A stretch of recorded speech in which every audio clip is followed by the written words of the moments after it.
Yo, yo, yo. What's good? What's good? It's Stormybmn, and I am back. Welcoming you to Stormybmn Live for this Monday, June 10th, 2024. And we're here to do a boxing live for this Monday. Taking the place of Nerds because my partner in crime for Nerds is unavailable this evening for the show. So we've pushed that show into next week. It'll be next Monday where we do the next Nerds episode, and it'll be covering The Matrix. Yeah! So with that being said, welcome everybody. Welcome to the show. Smash the like button as you come into the building.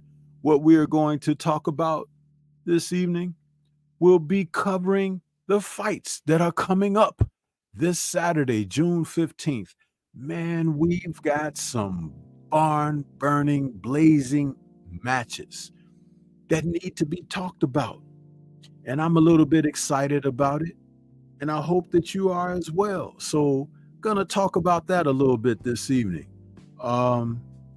Maybe I'll be joined by some other brothers or sisters from the community, maybe not, but we're going to talk some boxing this evening. Welcome everybody. Come on into the building.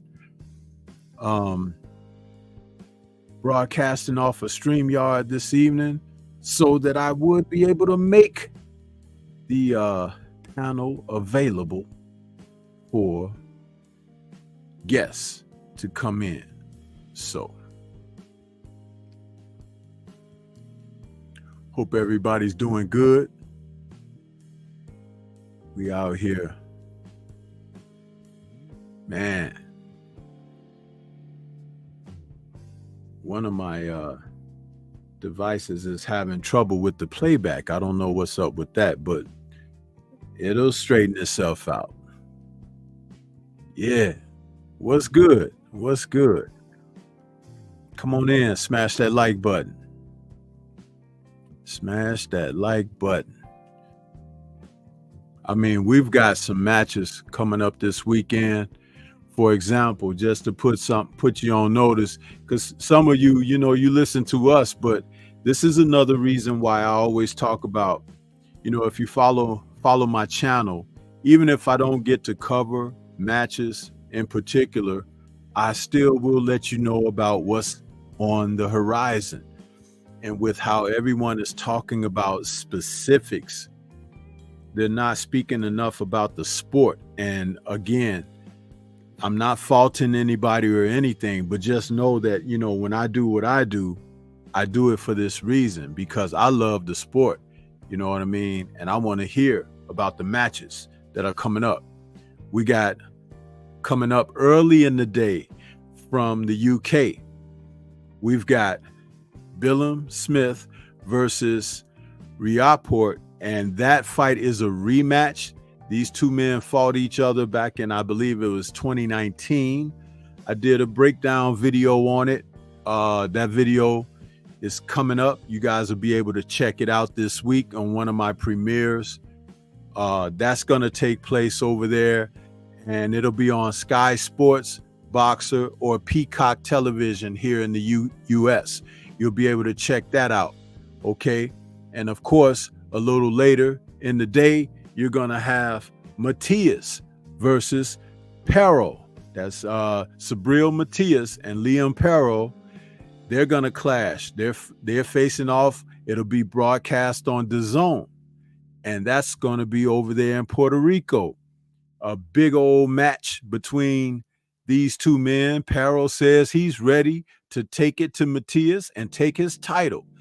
Matias is saying, hold my tequila, huh? Yeah! So that's a big fight that's coming up. And then, of course, later that evening, we are going to be graced with the presence of Gervonta Davis taking on Frank Martin. Some people are saying that this might be Davis's toughest challenge yet, and it's Frank Martin's biggest fight yet as they step toward one another. to see who is going to walk away with that WBA lightweight title by the end of the night.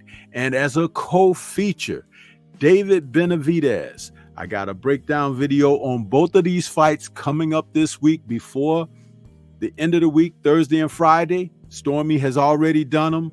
You'll get those breakdowns at that time. Benavidez is stepping up to the light heavyweight division to take on Alexander Gvozdyk, the gentleman who last lost when he lost to Artur Beterbiev in a unification battle several years ago. He's been out the scene for over 3 years, and he's had 3 victories since he's come back, the last 2 by KO. So Benavidez is taking on a tough hombre in Gvozdyk from the Ukraine. And if he's able to deal with Gvozdyk, then David will be a player in the light heavyweight division. This is not an easy task for him, but it's going to be interesting. Listen, fellas and ladies out there, these are 3 good cards. You'll have your pick of what you want to watch, but I'm going to tell you, this is what boxing is all about. We are getting great fights in the calendar year of 2024. You can barely catch your breath. I mean, this is absolutely incredible, and we have to talk about this. One of the reasons why I'm doing this live, some people don't know about all these fights. They might know about Tank. They might even heard of Benavidez because it's on the undercard. But the Liam Piro going over to Puerto Rico to challenge Subriel Matias, some people may have heard about it but forgot.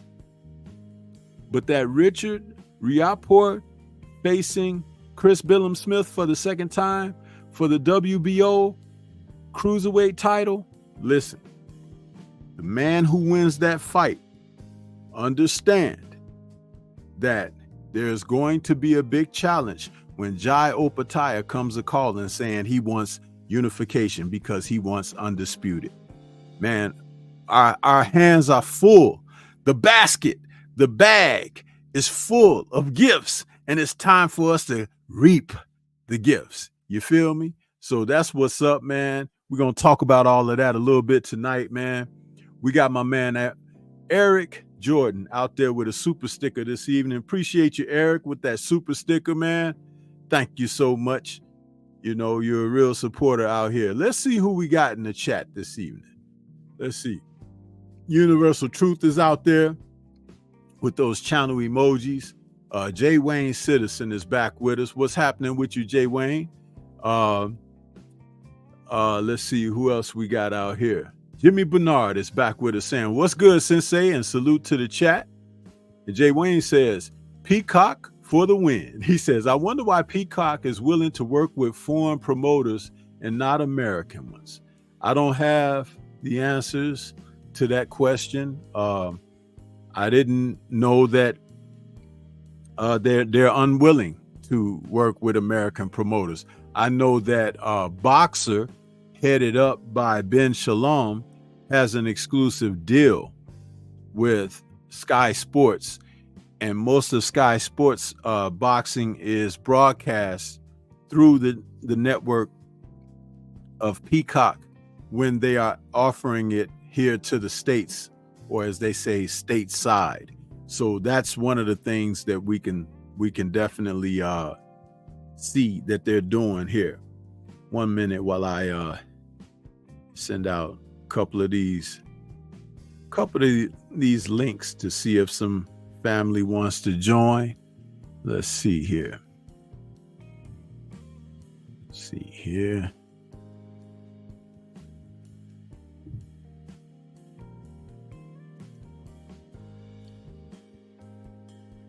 Let's see here. Let's see here.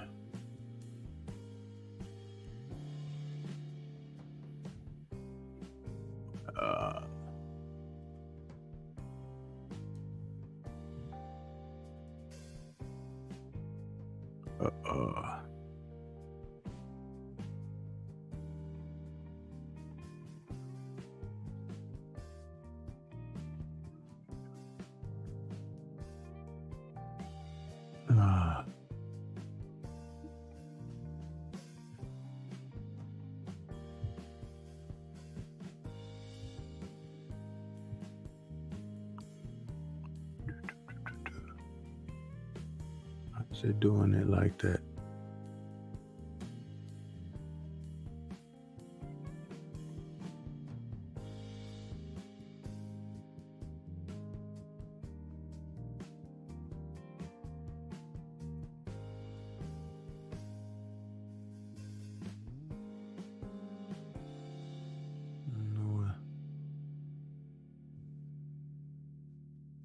Okay.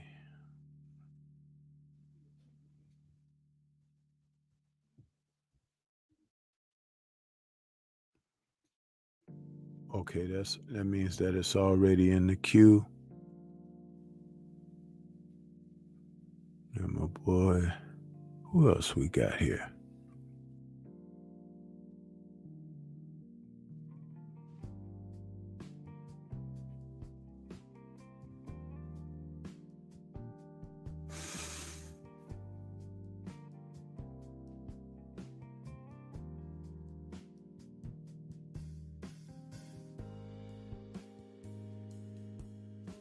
Just send out a few links there so the brothers, if they are available, they can come and join, because we've been cooking, and I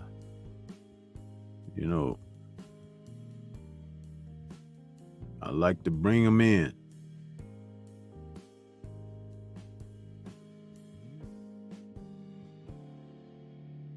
Yeah.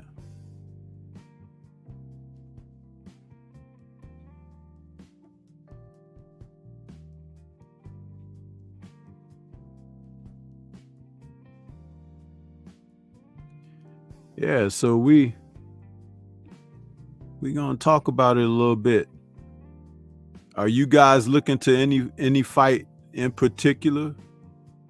If so, I'd like to know what you're looking forward to.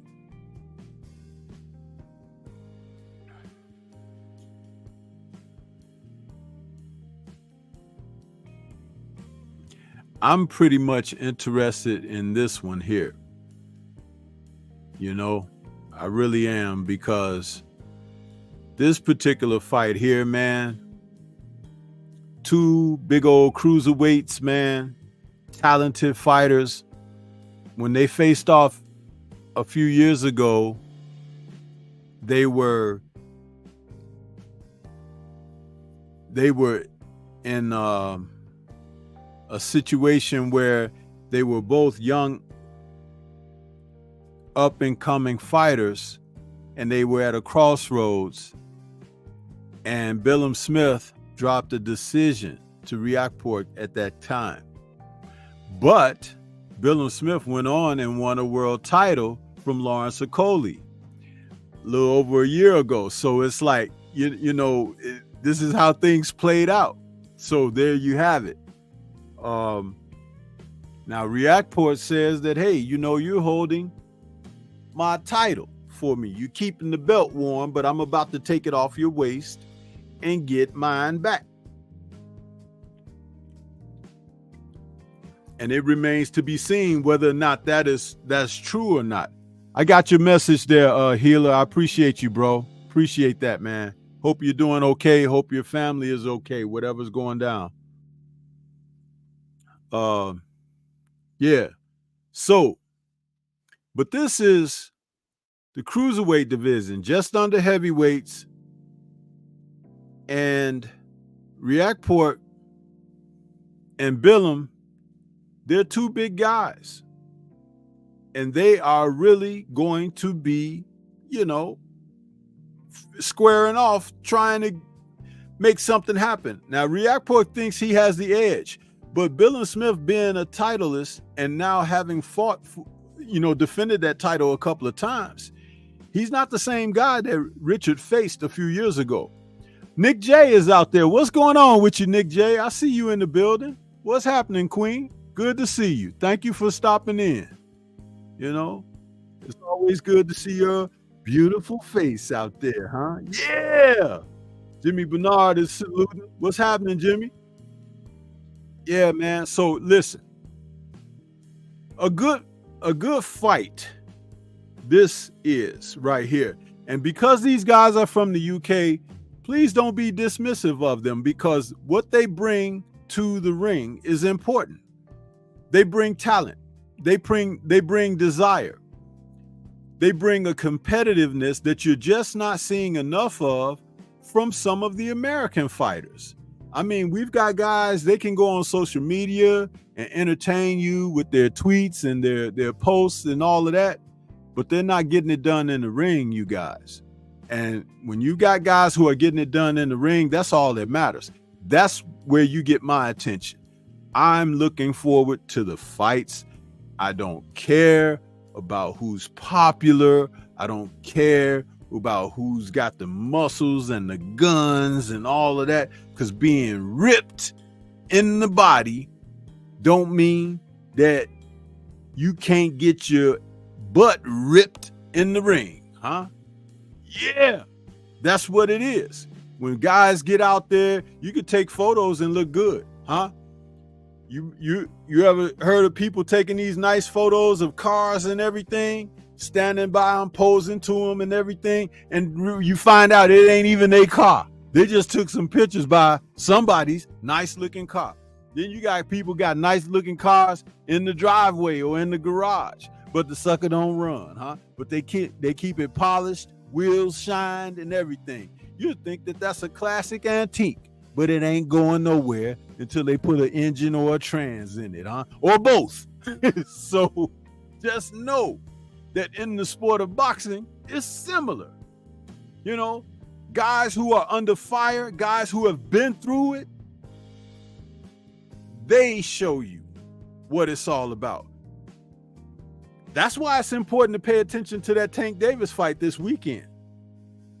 I'm telling you, because I'm going to say it like this, and we'll get to talking about that fight in a moment. Well, I'll wait till we get to talking about that before I say that. But this one in particular, I'm looking forward to, because these cruiserweights, man, they're just under the heavyweight division. And I'm going to tell you something. Both of these guys can crack.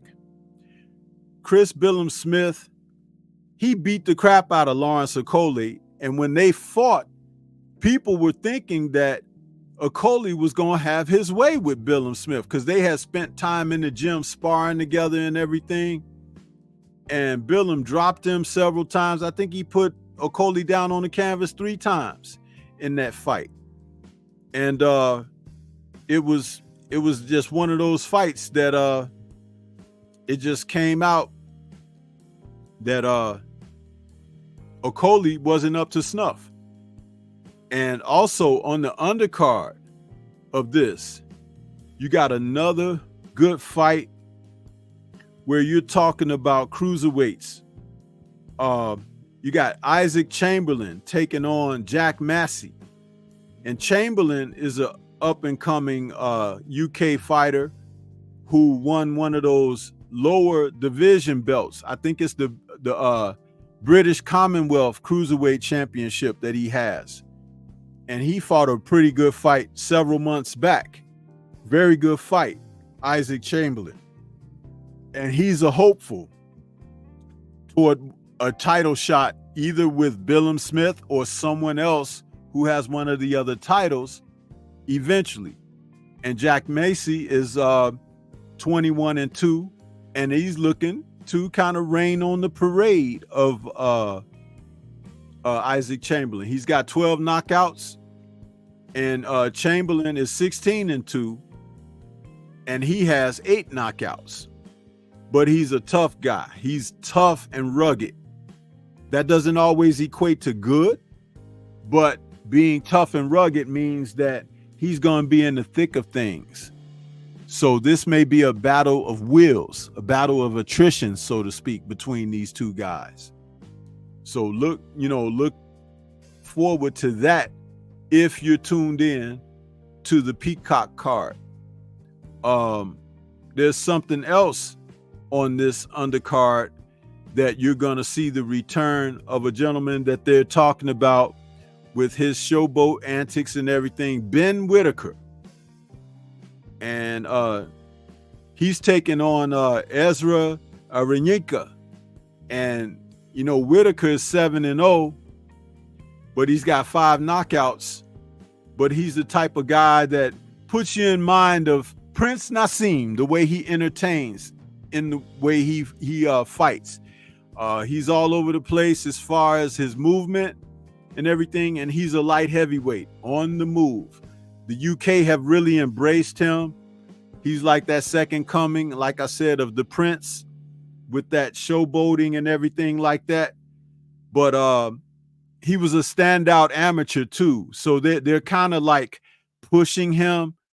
But as he climbs the ladder of competition, he better be careful with that showboating, because just like the Prince was shown at the highest level, you got to focus in on your fight. You can't be doing all of that, like Nick J says, the extra, because you're going to find yourself extra exposed, huh? But listen, right now, it's all fun. He's a box office draw. They like him, and so we'll see what happens, huh? But I don't expect Aaron, what I say his name, Aaron Yinka, I don't expect him to prevail in this fight. You know, he's both guys are from over there, and we'll see what they bring. But that rounds out that card for Peacock Television.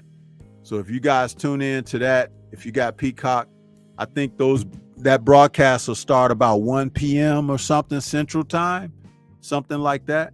You'll get a chance to check it out. I see we got a few more people that have popped in. We got Learn is out there. What's good with you, man? And he says, Stormy, I'm picking an upset in the tank card. I'm picking Gavoskic to beat Benavidez. That's not a bad pick there, Learn, and we'll be getting to that in just a moment. I just thought I would open up talking about this one, because I actually believe that this is going to be a card that people don't talk about too much. And that's unfortunate, because there's always good fighters out there, but there's so much bad stuff happening in the sport of boxing, so much bad publicity that's happening in the sport of boxing, that sometimes good fighters and good bouts, quality matchups, get overlooked. And it's important that someone be responsible enough to come back and say, hey, hold your horses a minute. There's still some good stuff happening. And that's why I'm doing this evening. If Drew were available, we'd be doing our Nerds on Culture. But this is what we're doing this evening, talking some boxing. And I told you before, I'm a little bit different. I can come out here and talk boxing 24/7, 365, while everybody else is talking about people's personal lives and all of that foolishness. Listen, we all have personal lives, huh? And we all don't want our personal lives out there. You know what I'm saying? This is why I'm focusing in on the fighters. That's where the premium is with Stormybmn and his boxing coverage. Just understand that. No foolishness, huh? No foolishness. It's the real deal over here. Nick J says, David Benavidez is tough for sure. Yeah, but you know what? This guy that he's facing, Nick, Gavoskic would be the champ today if he had not run into Artur Beterbiev. He did a number on Adonis Stevenson, put Adonis Stevenson out of boxing. He had a brain bleed after their fight, and he had been pretty much destroying guys, not to the capacity of Artur Beterbiev, but quite similar. And Beterbiev just was better than he. And he took 4 years off, you guys. And now he's back. And he's looking for a return to the top of the division with a title shot. And David moving up to light heavyweight for the first time, his first fight in that division. And he's taking this former world champion who was a killer when he was champion. The best thing that David has going for him going into this fight is his youthfulness. The fact that he's 10 years younger than Gavoskic. But my goodness, This guy is a killer. And if David, who likes to let people hit him sometimes, if you let Alexander Gavoski hit you, you're going to be in peril. So he better get his defense together. He better get his boxing ability together, because you're not going to walk in there and walk this man down like you're the Terminator, like you've done those 168-pound fighters. And I like David Benavidez. I really do. I think, and I've said on my content talking of him, I've said, I think he turned a huge corner in maturity with growing up. He's got a family now, child and wife and everything. And he's starting to keep himself in good shape, even when he's not fighting. All of those things are definitely check marks for him being a better fighter and man. But my goodness, I would have rather if he were going to move up to light heavyweight, take on one of the journeymen at light heavyweight or something, and not go right in there against this killer. But if he prevails, all he will have done was stamp the approval of why Canelo never wanted any parts of him. No parts. So yeah, it's something to keep in mind. Yeah. So let's see where Nick J says, we completely looked over Perro versus Matias, and that's the upset I have, along with Frank, of course. Yeah, and I was getting ready to get to that one too, because that'll probably be the next fight up on the day before we get to the evening with the Tank and Frank fight. But it's going to be very interesting. Very interesting. Let's see here. Get back to my graphics. What a day of boxing. I'm telling you guys, this Saturday, it's almost the equivalent of watching the 5 versus 5 or whatever, because it's a full day of quality matches. You can't go wrong. This is one of the reasons why I love watching them on TV, because sometimes I'll have a couple of sets going and be bouncing in and out of rooms, like looking to see what's happening. That's when the fights are overlapping. But yeah, I'm very excited about this. This is going to be amazing. Let's see here. Yeah, but this Perro versus Perro challenging Subriel Matias. Rackete. Yeah, he's gonna challenge Matias. And hey, Liam Perro say, hey man, I'm ready for this. This is mine. So we'll see. We'll see. But the fact that they're over there in Puerto Rico, that's home stomping grounds for Subriel. And we'll see what happens, because Liam Perro, he had that upset win, man. I'm trying to think. Hold on a second. I'm pulling up some information here. He said, rackete.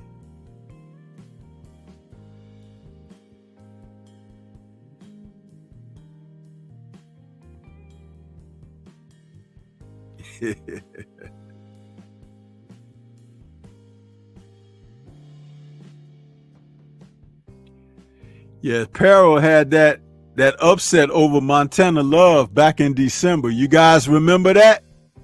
Do you remember that? I was talking about that, and I said that was going to happen to Montana Love. Listen, man, that's also the fight that Junior the Truth got mad at me when he was doing Smoke City Momcast. And we were talking about that fight, and I was like, hey, this guy Liam came out there. He was right on top of Montana, and I was like, Montana is gonna lose, bro. He's gonna lose. And Junior wasn't liking it because, you know, Montana's from Ohio, right? But I was like, dude, this guy has already shown you some things. He's shown you some quit. He's shown you some fact that he's unstable psychologically. He's throwing guys out of the ring and everything. And I'm talking about Montana Love. Junior didn't like me saying that, but I was like, being honest, you know, I have to be sincere about it. And Pedro, who's from Australia, hey, man, he's got a little bit of that down under in him. You know what I mean? So Sabril gonna have to bring it, but he's fighting at home in Puerto Rico. That's the thing. He's got some home field advantage and home cooking going on for him over there. And listen, that's hard to overcome. It's hard to overcome. Let's see here.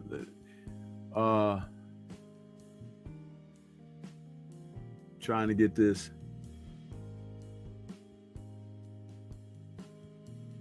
J. Wayne Citizen is asking, who's training Gavoskic now? I'm not sure who his trainer is right now. When he lost to Better Beef, he had Teddy Atlas at that time. But Teddy Atlas can be a little bit, as Nick J would say, extra as far as being a head coach and trainer. He's a very good teacher, I will say that. But I don't know that he's necessarily the guy that you want to be your chief second during the rounds, because Teddy gets a little over dramatic and everything. I'd rather have a guy that can tell me the X's and O's, but I don't need you, you know, trying to have, you know, between the round, you know, single solo soliloquies and all of that stuff. Hey, just give me a few instructions, help me go out there and take this sucker out, you know.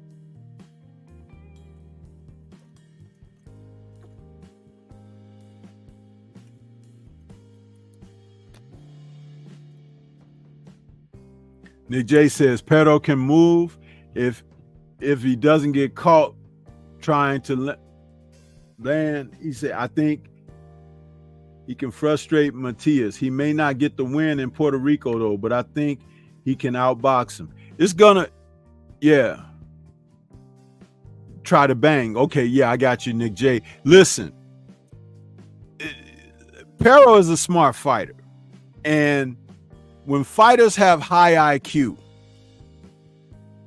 it can be an intangible of a fight. And don't forget,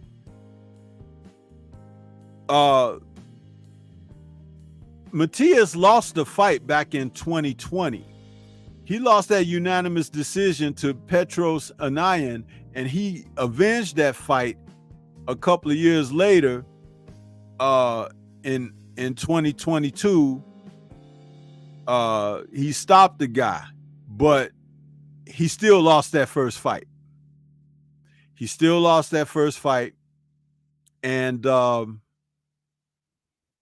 it remains to be seen. I believe that if someone is capable of taking the fight to Matias, and I'm not talking about standing there and slugging it out with him, but having a game plan, imposing the game plan on the fight, making him think, making him pick his feet up, making him, you know, circle, move, come after you, push him backwards at times, things of that nature. You have to be a mix and an assortment of sorts for different strategies and tactics against him.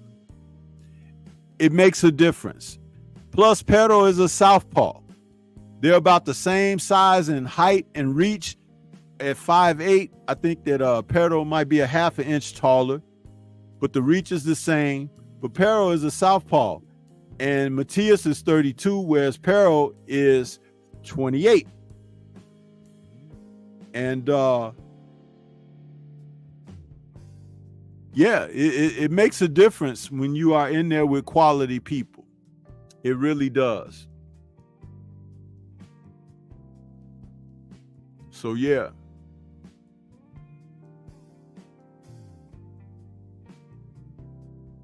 Chilltown Majors is in the building. What's happening? The Jab Jamboree, Act. What's happening with you, bro? Are you working, Act? Because I sent you a link, but I figure you might be working. But I sent it anyway. You know what I mean? So yeah.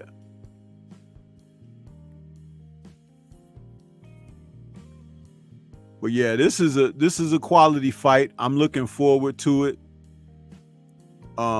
Again, how many people are talking about it? You know what I'm saying? And I'm not saying that like I'm special or nothing like that. I'm just saying simply that when you have quality fights happening, you should talk about them and not just forsake that for just all of this, you know, TMZ gossip magazine type foolishness.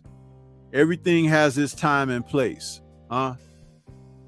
So the undercard of this fight, yeah, I'm not sure how long I'll be on, Act, because I'm just gonna talk about these fights, man, and be up out of here, you know. But I was still just thinking of you, bro. That's all. You don't have to feel the pressure to join. There's a young kid that'll be coming in here, Yankiel Figueroa. He's 5-0, and he's a Puerto Rican fighter. He's going to be featured on the undercard here. 5-0 with 2 knockouts. Then there's also another kid on here from Mexico. He's going to be coming in, and that's Angel Fierro. He's going to be taking on Alfredo Santiago. Fierro is a fighter that's coming in. His record is 22-1-2, and he has like 17 KOs. And that's going to be an interesting fight. They're fighting in super lightweight. So those are, you know, a couple of the undercard fights there. We'll see, man. DAZN is broadcasting this card. So you guys who have DAZN subscription or who bounce in and out of DAZN or have access to DAZN, whatever way you do, that's where this fight will be. And we'll see.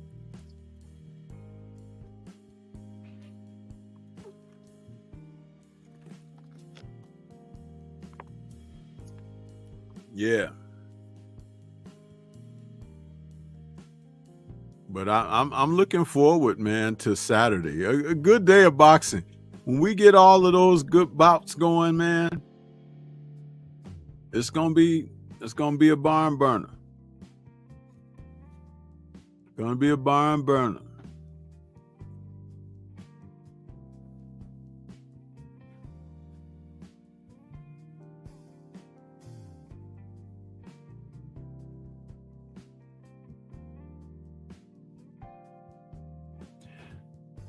I'm gonna tell you, anybody who's listening, that Liam Perro is coming to win that fight. He's not coming to lay down. He's not coming to play and dance to Sabril's music.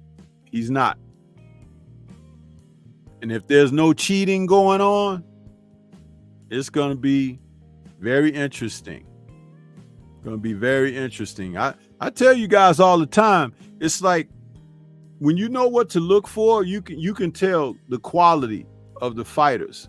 Sometimes you get some really good looks, and then other times not so much. But I'm expecting some good looks this Saturday on these cards. A lot of quality boxing going on. A lot of quality boxing.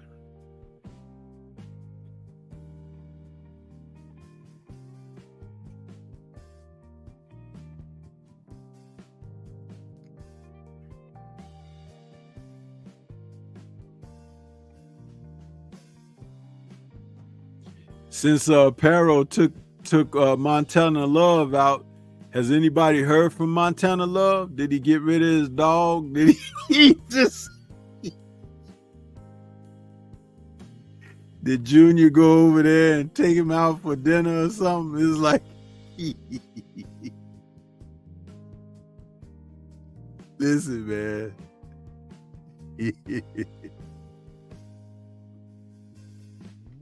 coming in there with them fur outfits and everything. Listen, you better focus up on the fight, huh? Better focus up on the fight, man.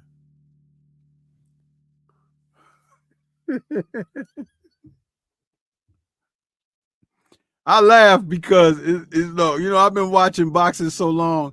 I've seen all this stuff before, I've seen it all before, man. Some guys are great entertainers, huh? But they're not great fighters. Some guys are great fighters. And for me, that's enough entertainment. You understand? It's like I don't have my ducks misaligned. They're all in a row. Shoot.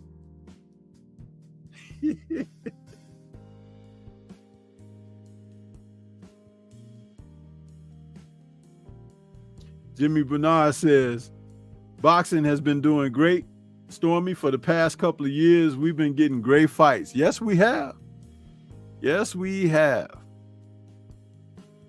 And there's still a certain alignment of guys who are just looking to kind of like feel their way through the sport, huh? They're trying to survive by being on the fringe edge of real contenders and facing quality opposition, but they kind of like hide, And one of those guys is AJ.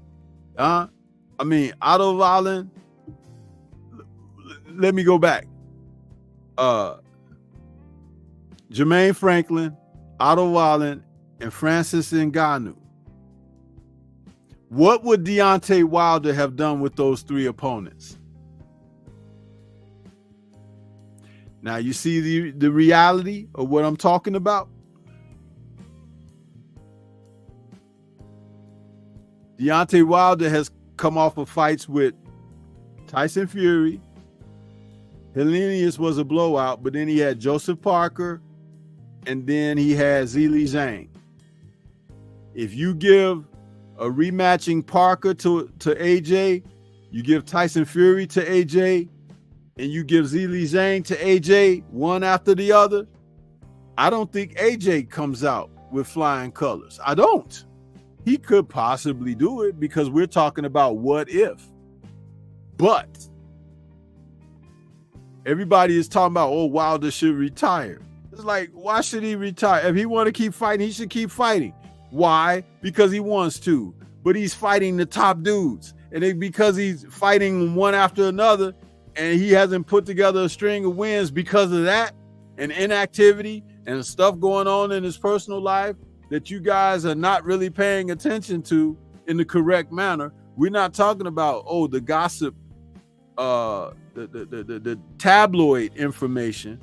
We're talking about like a man that has to go away to camp or train or whatever, because I don't think he goes away to camp anymore because he built all the facilities on his home grounds. But when you got stuff going on and you can't focus and dial in 100%, another reason to go away to camp, another reason to get away from everything.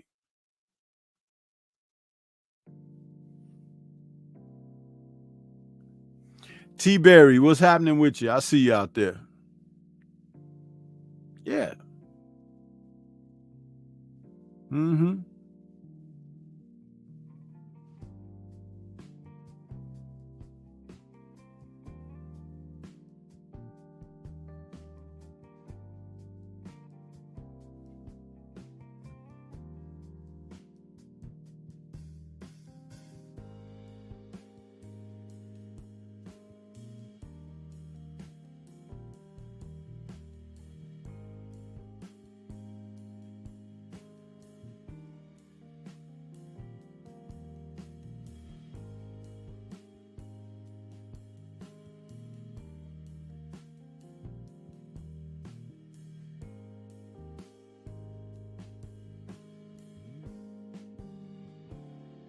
Man, Blue Blood is a trip with his doggone sensationalized headlines for his videos. I'm like, man, why are you doing that foolishness, man? Stop it.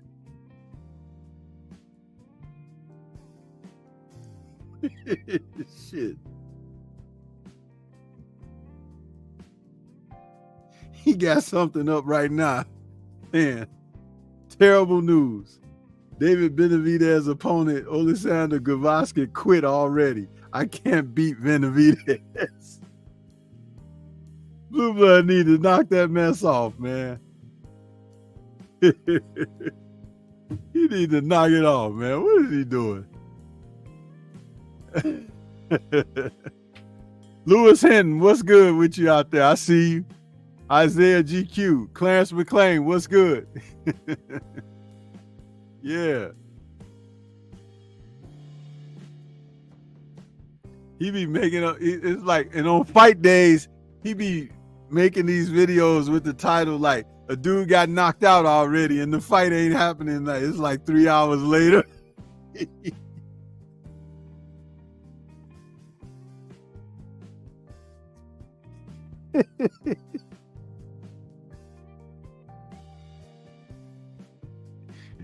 Well, if people be like tuning in too, they be like, oh, Blue Blood got the scoop. It's like, oh man.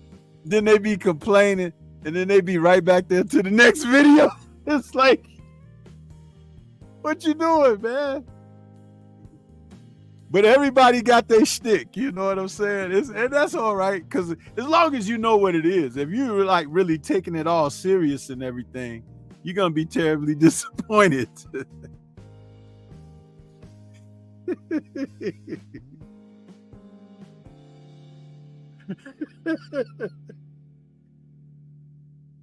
Yeah, Isaiah GQ, you feel me? That's what he be doing, man.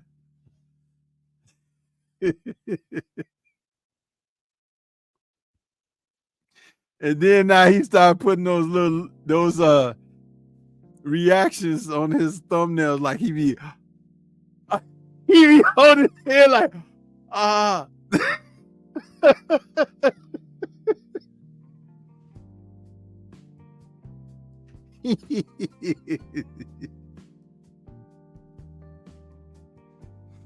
But I love Blue Blood, man. That's a good brother there. He's a good brother, and he's been doing his thing. You know how they used to say that Tom, what was his name? Tom Joyner was the hardest working man in radio show business. Blue Blood is the hardest working man in this YouTube podcasting business, man. That dude have a video churning out. I be just waking up, getting ready to wash my face, and it's like, Blue Blood, back at y'all with another one. He's like, I'm like, damn. I just woke up. When did you get this news, bro? Shit.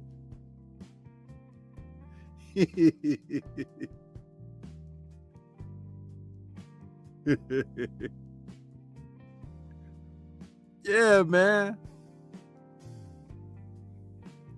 But he's a cool guy. And I don't know, you know, some of the people out here gave him a hard time about certain stuff, man. But you know what? There's nobody more solid, man. Nobody more solid.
Yeah.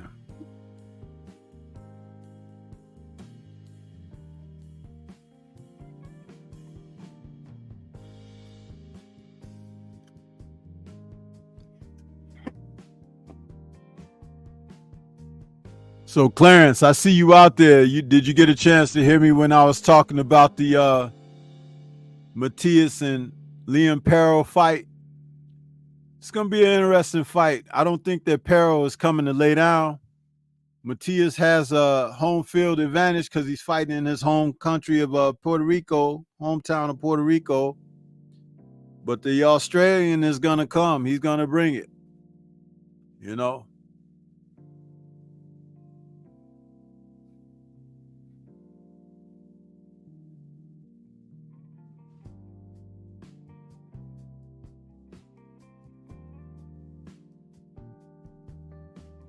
Yeah. And I talked about the Chris Billum Smith fight with Richard Riaport. That's a good fight. Cruiserweight battle for the WBO. Talked about those already. And just waiting around to talk a little bit about Tank Davis and Frank Martin. We're going to get to that in a moment.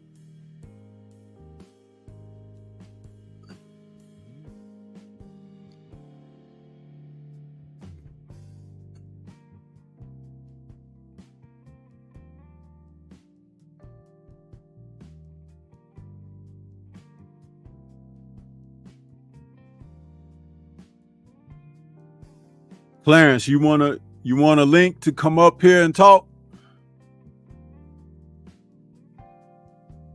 You want a link?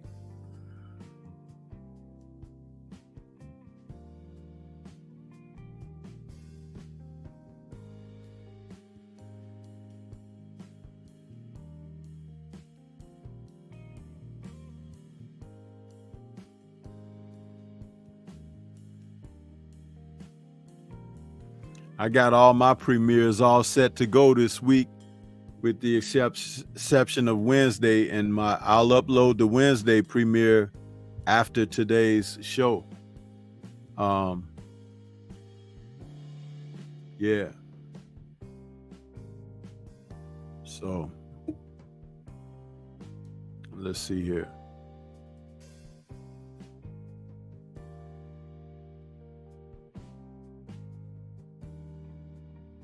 Let's see here.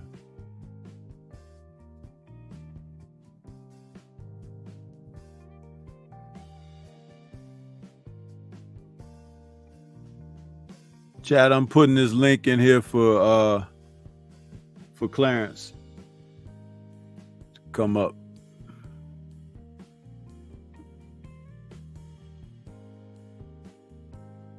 And of course, Clarence, when you're in the backstage of the studio, I'll need you to put your, turn your camera off so I see it's you, and not just one of these guys that want to come up here and, act like they're on Pornhub or something,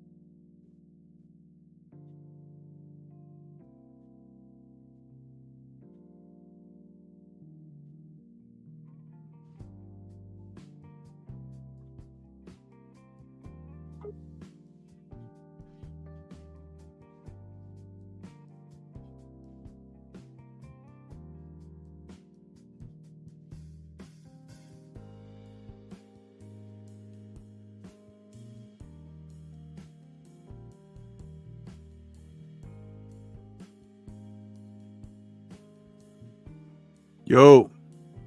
Stormy, what's going on, Sensei? Hey, how you doing, bro? I'm all right. I'm all right. Hanging in there, long day, but it is what it is. Yeah, man. I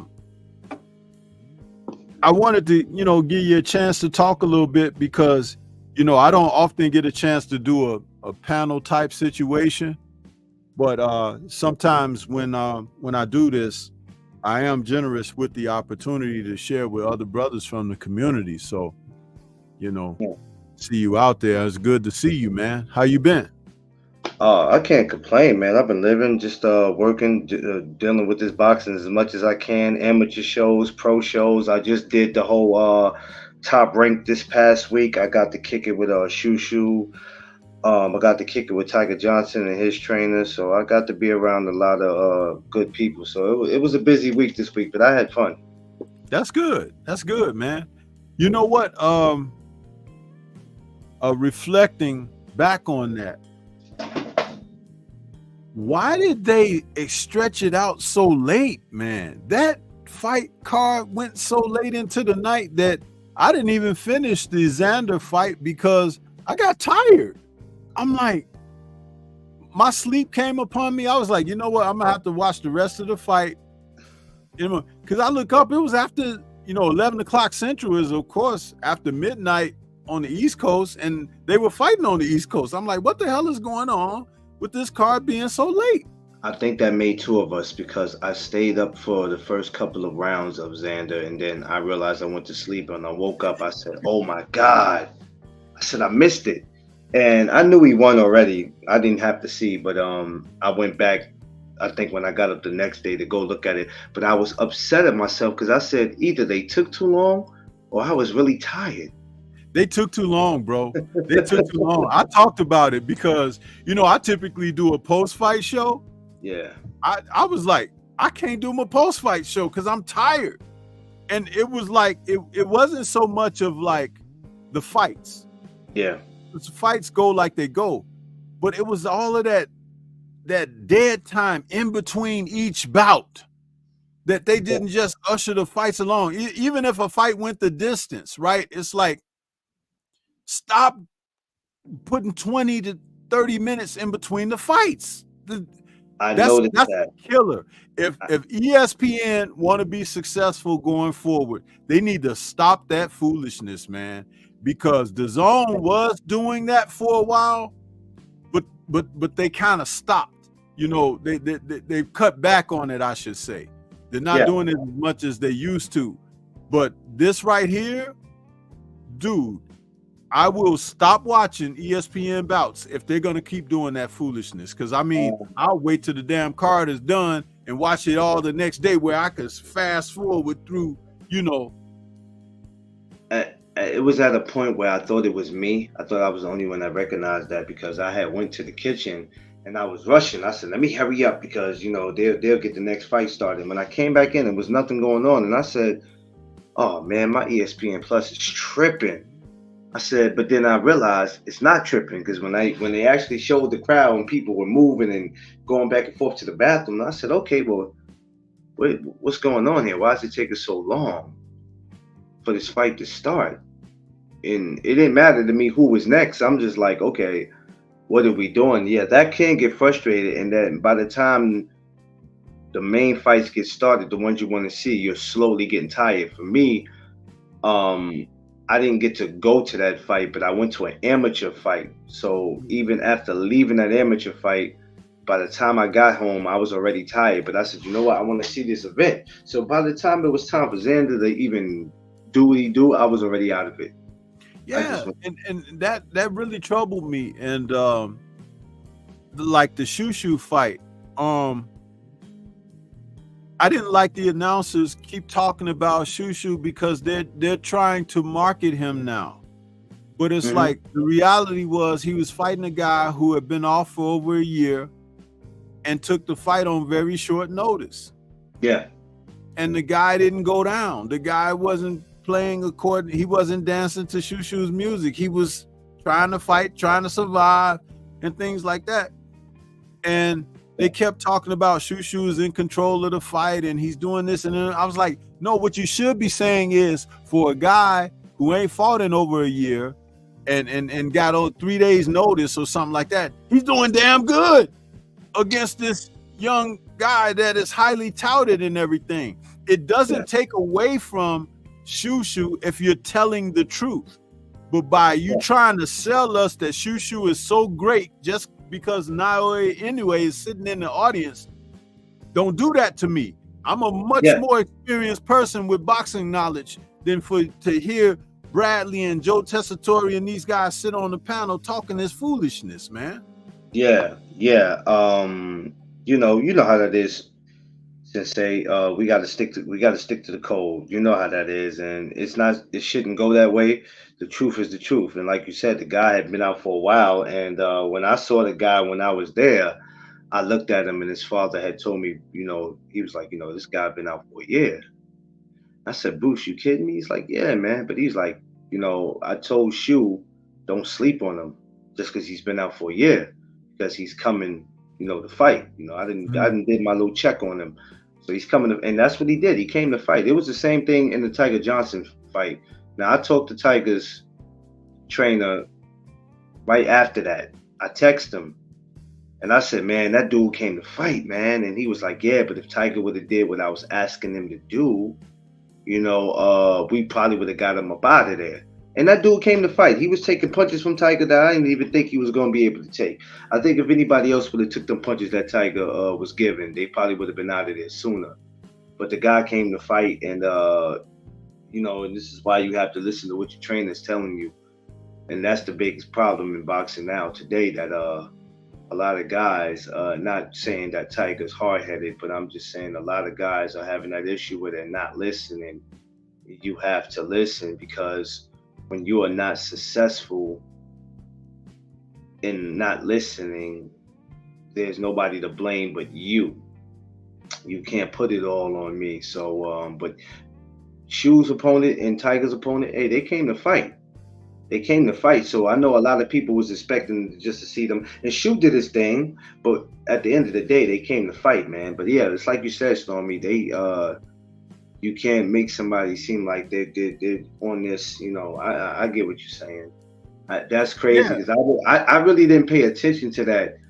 Like I was more focused on just watching the fight than listening. Because sometimes I try to black out the commentators. Sometimes I'll just be like, yo, I can't do it, because you talking to us sometimes like we're stupid. Yeah. And like, what my eyes are witnessing and what your lips are saying don't line up. You know what I mean? It's like some straight foolishness. Yeah, it's foolishness. But it was for the most part, it was a great card. But like you said, they're gonna have to chill with those breaks, because that was crazy. And like you said, if I'm at an event, then it's like I gotta deal with it because I paid for a ticket. But if I'm home, I'm not gonna deal with that. I'm not gonna deal with that. There's no reason why something started at whatever, what was it, 7, 6, whatever time it started, and here it is. It's 1 o'clock. And I just talked to some of my friends from the media that says, they had media passes. So even when that was over, they had to go sit. A lot of them guys didn't get out that building till almost 2:30, 3 o'clock in the morning. That's ridiculous. That is totally ridiculous. It is. I mean, come on.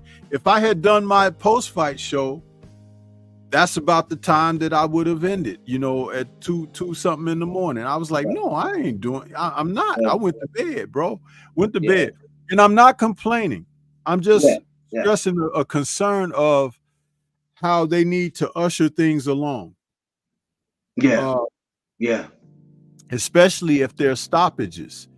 And I actually felt that there was a premature stoppage in the Shu fight, because I'm like, this kid done made it all these rounds, and then the ref looks to jump in and stop it when Shu's having an advantage, no different from the advantage he's been having all night, really. Yeah. But the fight was scheduled for 10 rounds. We're in the 8th, and it's like, okay, you're stopping it now. It makes it look good that he gets a stoppage. You got Inoue sitting in the audience and everything, but he didn't really stop the guy. The ref stopped the guy. It takes me back to the fight when Rolly was fighting the old guy. The old guy hurt Rolly, knocked him down and everything, but Rolly hit him some shots or whatever. And in a moment of like pausing or whatever, not even like the guy was in trouble, the ref jumps in and stops it. Tony Weeks. I didn't understand that. I didn't understand. I was baffled by that. And I remember telling my wife, I said, they took that from that man. They took that from him, and they did that on purpose. Because, at the time, I think they were trying to set up the whole thing with him and Ryan. They thought that was going to go through. But I didn't care if it was Ryan, Tank, or whoever it was. I mean, that wasn't right. That wasn't right for them to do that. Yeah. Yeah, So, that's you know, enough of us talking about those kind of things, but I want to get your thoughts because, you said you kind of came in a little late, but we have an outstanding day of boxing this Saturday coming up, man. And it yes. doesn't matter what part of the world you in, you're gonna get to see some darn good boxing. So what I had kind of went over already before we get to the main card of Davis versus Martin, I wanted to ask you your thoughts quickly. What do you think about this one here? This is going to be earlier in the day on Boxer. Boxer is on Sky Sports and Peacock here in America. So what are your thoughts on this? Oh wow, Or I, are you I didn't, familiar I with didn't, these guys? I didn't know, and I didn't. Matter of fact, I think I've seen it come across my YouTube, but no, I didn't know nothing about this. Wow, Yeah, this is the first time I. this is a rematch between these two guys. They fought each other a few years ago. I think it's 2019, Okay. uh, where Rearport dropped Billum Smith on way to a split decision win. Mm. And this was when they were both young contenders. I think they had 9-10 fights under their belt at the time when they faced each other. But now Rearport still hasn't won a title yet, but Billum Smith has gone on to defeat Lawrence Okoli a couple of fights back. So he Mm-hmm. is the WBA cruiserweight champion. He's had a couple of title defenses now. Masternak was the last fight he fought, I believe. I got a video coming up on this fight on Thursday. But what I wanted to say is the fact that this is a good fight. You know what I'm saying? And there's Yeah. still young men who are going to face each other for the second time. And these are the kind of things that we want to see in the sport of boxing. While Yeah. everybody is talking about the drama and stuff out there, Ryan Garcia, there's good fights that are happening that the public need to know about, which is one of the main reasons I was doing this live tonight. So this fight is Saturday. It'll be in the early afternoon. If you have Peacock app, you can watch it on Peacock because Boxer and Sky Sports, they broadcast their boxing to the US through Peacock. So that's coming this Saturday afternoon. I think 1 p.m. Central Time. They'll start kicking it off. So it should wrap up before 4 or 5 p.m. So if you can check that out, you'll be able to see it. But this Yeah. is a good fight. Yeah. I didn't even know the cruiserweights was still around. I don't get to hear from them. Listen, Jairo Pataya is the man at cruiserweight. So to see him out there, it's an amazing thing because, dude, there's some good fighters here at cruiserweight. There's some darn good fighters. So I want this. I want to see this kind of stuff. So I just thought I would make that mention to you on that because it's important, man, that we talk about these fights. We need to see these guys. You know what I'm saying? We need to see what's going on with them. What's up with you, Act? I see you out there. Act.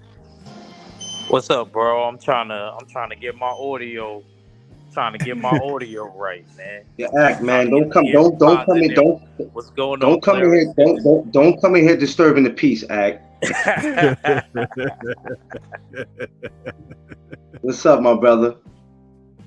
How you doing, Yeah, man? It's good to see you, man. I'm on the job, so yes, sir. I'm trying to chime in and out, but I just came to support Storm and of course you, bro. Yeah. So, it's all good.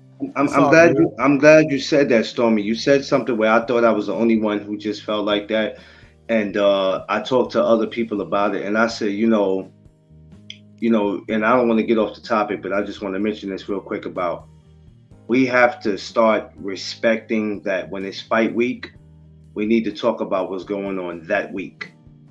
We don't need to be talking about what happened last week, what happened 6 months ago. It does not matter. I understand, y'all want to get your views. YouTube is paying y'all. Some of y'all probably seeing the most money you've ever seen your whole life. But let's respect that when it's fight week, let's stay on that fight week. And if people who come and watch you don't want to hear what you got to say, then respectfully, they need to take their ass to another channel where the content creator is talking about what they want to hear. If it's fight week, we're talking about Tank and Frank. Don't talk to me about Devin. Don't talk to me about Ryan. Don't talk to me about Broner. Don't talk to me about Blair. I don't want to hear it. So, you know, that's just something. I thought I was the only one that felt like that, so I'm glad you said that. That's all I want to say. No. You listen, man, and I voice it all the time. I just ousted someone in the chat that came in here, some dude with a fake account named Troy, wrote some stuff about Wilder and Haney in the chat. We're not talking about Wilder and Haney. We're not up here. That's not what this is about. My live stream title is A Weekend Round Robin of Bouts. That's the name of this stream. Yes. It has nothing to do with what he wrote in there. So that's why he's gone. He can make another account and come back again and give me another view. I can take as many views, but I ain't taking no money, because this is not about that. This is about putting quality content out, because someone has tuned in tonight and found out about some cards and fights that they didn't even know were taking place. Yeah. So, you know, I've done my job. You know what I'm saying? And that's what I'm out here for.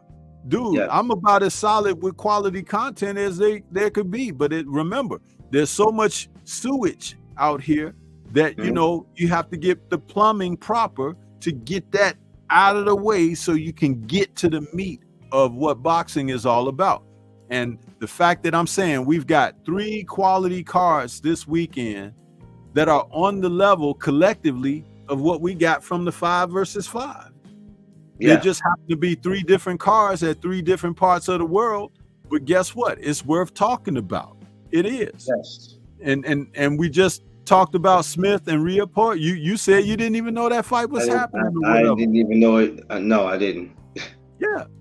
So, you know, that just adds to your menu. If you wanted to check something out, you know, you might have a dead space in your day and you'd be like, oh, well, these fights are on too. Let me check out what's happening. You know what I'm saying? Actually, you did just help me out with something, because I was going to an amateur fight Saturday, but I'm like, okay, what am I going to do while I'm waiting to go? And now you just told me that. So now thank you, because I got something to watch.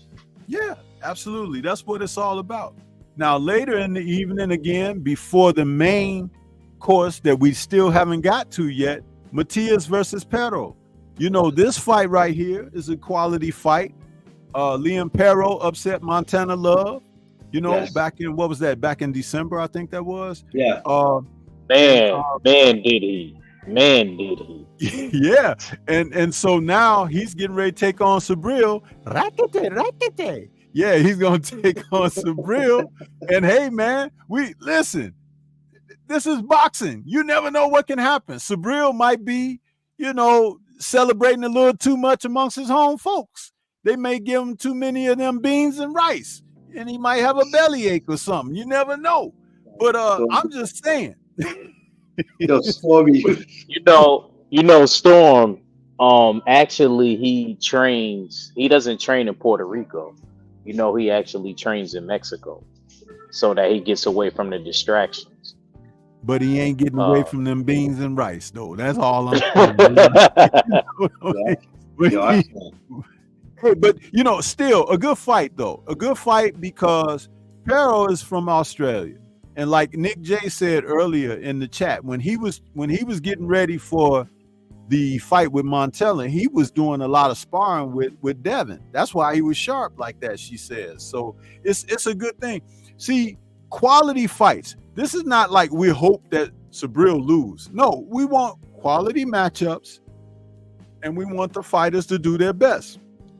But being from Australia, you can bet your bottom dollar that he's not going over there to lay down for Subriel.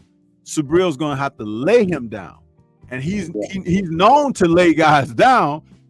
Make no bones about it. But I'm just saying that, hey, I want to see it. You know what I mean? It's like that's all. It's another quality match, and this is going to be on DAZN. So DAZN is bringing it once again after having last week off. Here they are right back with another card, and this one being over in Puerto Rico. I'm gonna tell you something, man. Matchroom and DAZN, well, Matchroom as a promotional company has started to fill the gaps that some of these other promotional groups haven't done. Yeah. And they're coming up. And though he started out real shaky, Ed Hearn now I can say has a hand on the wheel. And soon, if he keeps going, he's going to be in an even better position.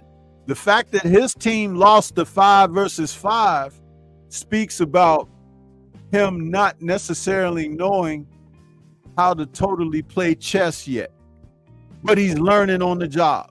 And sometimes that's the best way to learn. You know what I'm saying? On the job. So what do you guys got to say about this? I'll come to you first, Clarence, about this particular card. You know, I had to look at this gentleman again and didn't even realize that was the guy who beat Montana Love until I was watching their little episode today.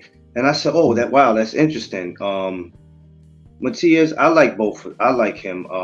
And this makes it interesting. What makes it more interesting is that, like you said, and I always say, this is boxing and you never know what's going to happen. Now, I'm sure there's probably a busload of people, and I could be wrong on this, that might be riding on Matias' side because they might feel he's a popular fighter. It's going to be great. And the one thing we've been seeing for the last couple of years, from last year until even now, is we've been seeing a lot of upsets. I have a feeling in this one, it's not going to go the way everybody think it's going to go. And we have to look at it like that because lately we've been being surprised. And every time we think that the guy that we're going for is going to win, and it ain't happening. Just like I told people about the PBC fight, pay attention. There's going to be a lot of disappointments. But this one is going to be good. I think they're going to go in there and give it their all. And I'm just happy for it, man. I can't even. It's not like I'm even going for anybody in it, man. This week is just not about me picking anybody. It's about me enjoying it. And check this out. I want to say this right behind what you just said. Then I want to go to Act to get his thoughts on it. But you're saying what you just said. You don't even. It's like you say. You don't even care like who wins. You just want to see the fight because it's quality fights. But when this is what happens when you get quality matchups on a consistent basis, you stop being fanboys and fangirls of the events, and you just say, "Give me more boxing," because the quality of the sport is being so definitive that you can't pick a side. You just want to watch it. You know what I'm saying? And I am from that era, the last of the eras where that's what we were getting before social media came in and became an influence. So yeah, Turkey Alex Sheik has done a great thing with how he's kicked things off, and some of these other promotional companies now are in a position where they are forced to feed us better quality than what they had been doing, because they've been giving us a lot of fights where their guys on paper are supposed to just win. No, we want to see more competitive matches where like, this might be a tough night for so-and-so. You know what I mean? That's all you want to be able to say. Yeah. But Act, go ahead, Act, your thoughts on this card with Matias and Pero. Well, the last time Pero fought was that when he fought Montana Love. Am I correct, or am I wrong? Did he have a fight in between there? What was that? What's your question? No, I was asking, did he have a fight in between him fighting Montana Love, or that was the last fight? The Montana Love bout was his last bout, and that was in December. Okay, so yeah, I think this is actually a good matchup because Petto coming off of that win, you know, that kind of elevated him at the 140 status. And we all know Subriel Matias is one of at least top 2 or 3, you know. And Subriel's last fight was in November of last year. That's when he got that Ergashev guy up out of there. But Mhm. you know, listen, a lot of guys who fought in November and December or the late quarter of last year, they're just now having their first fight, or in the first or second quarter of this year. So, you know, again, timing is about right for this, but the Montana Love victory was a huge victory for Perro. Nobody should overlook that at all. They shouldn't, because Montana, even though he didn't uphold the end of what was being marketed for him, that's his responsibility to do so.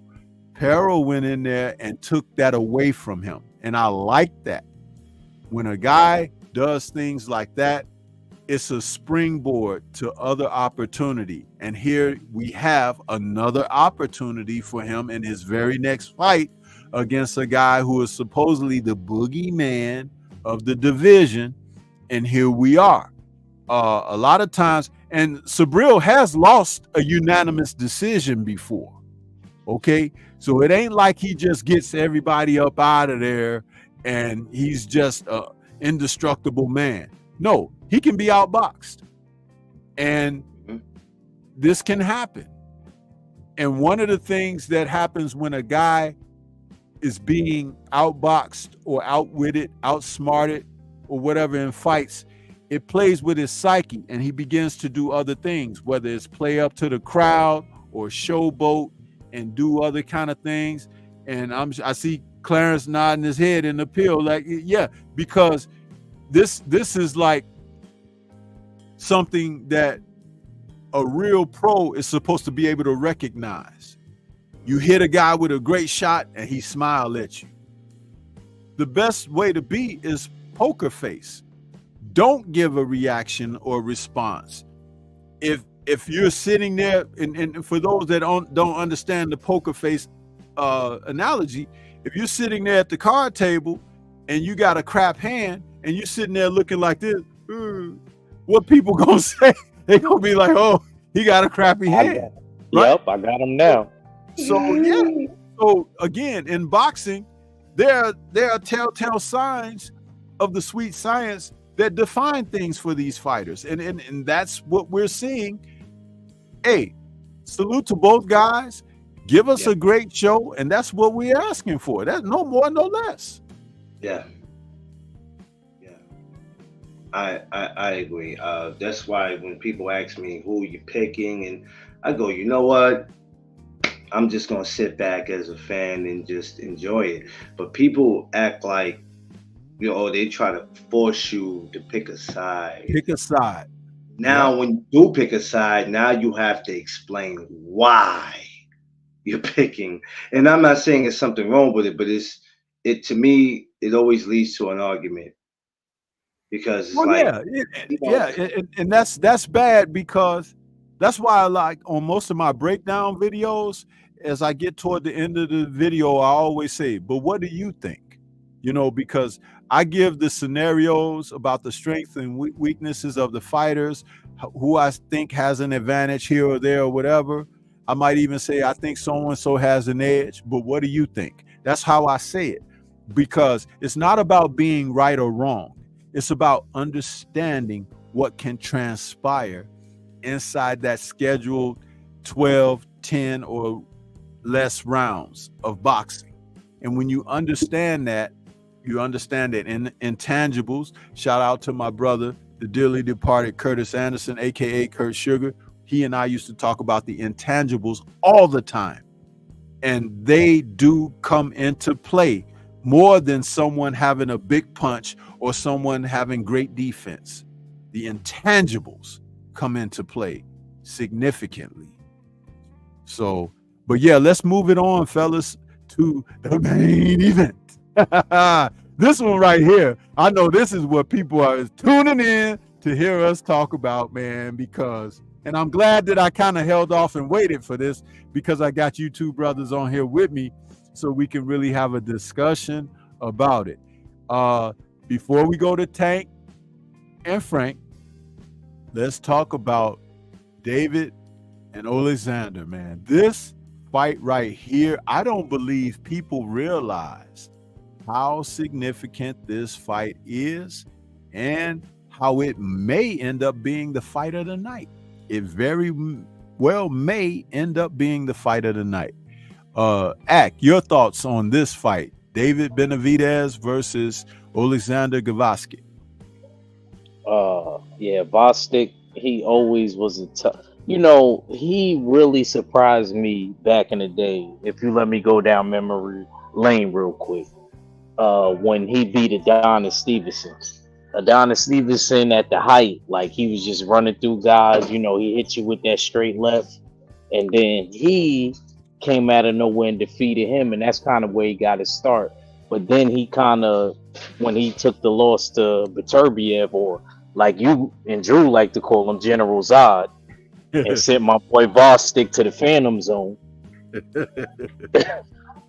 You know, it was kind of like, you know, he left the sport for a while, but he came back. He's been winning. 4 years, bro. 4 years. It was 4 years he was going. Damn, I didn't even realize it was that. Yep. See, I'm glad you pointed that out, because that matters. I thought it may have been like 2 or something, but yeah, 4 years removed from the sport. Then he came back.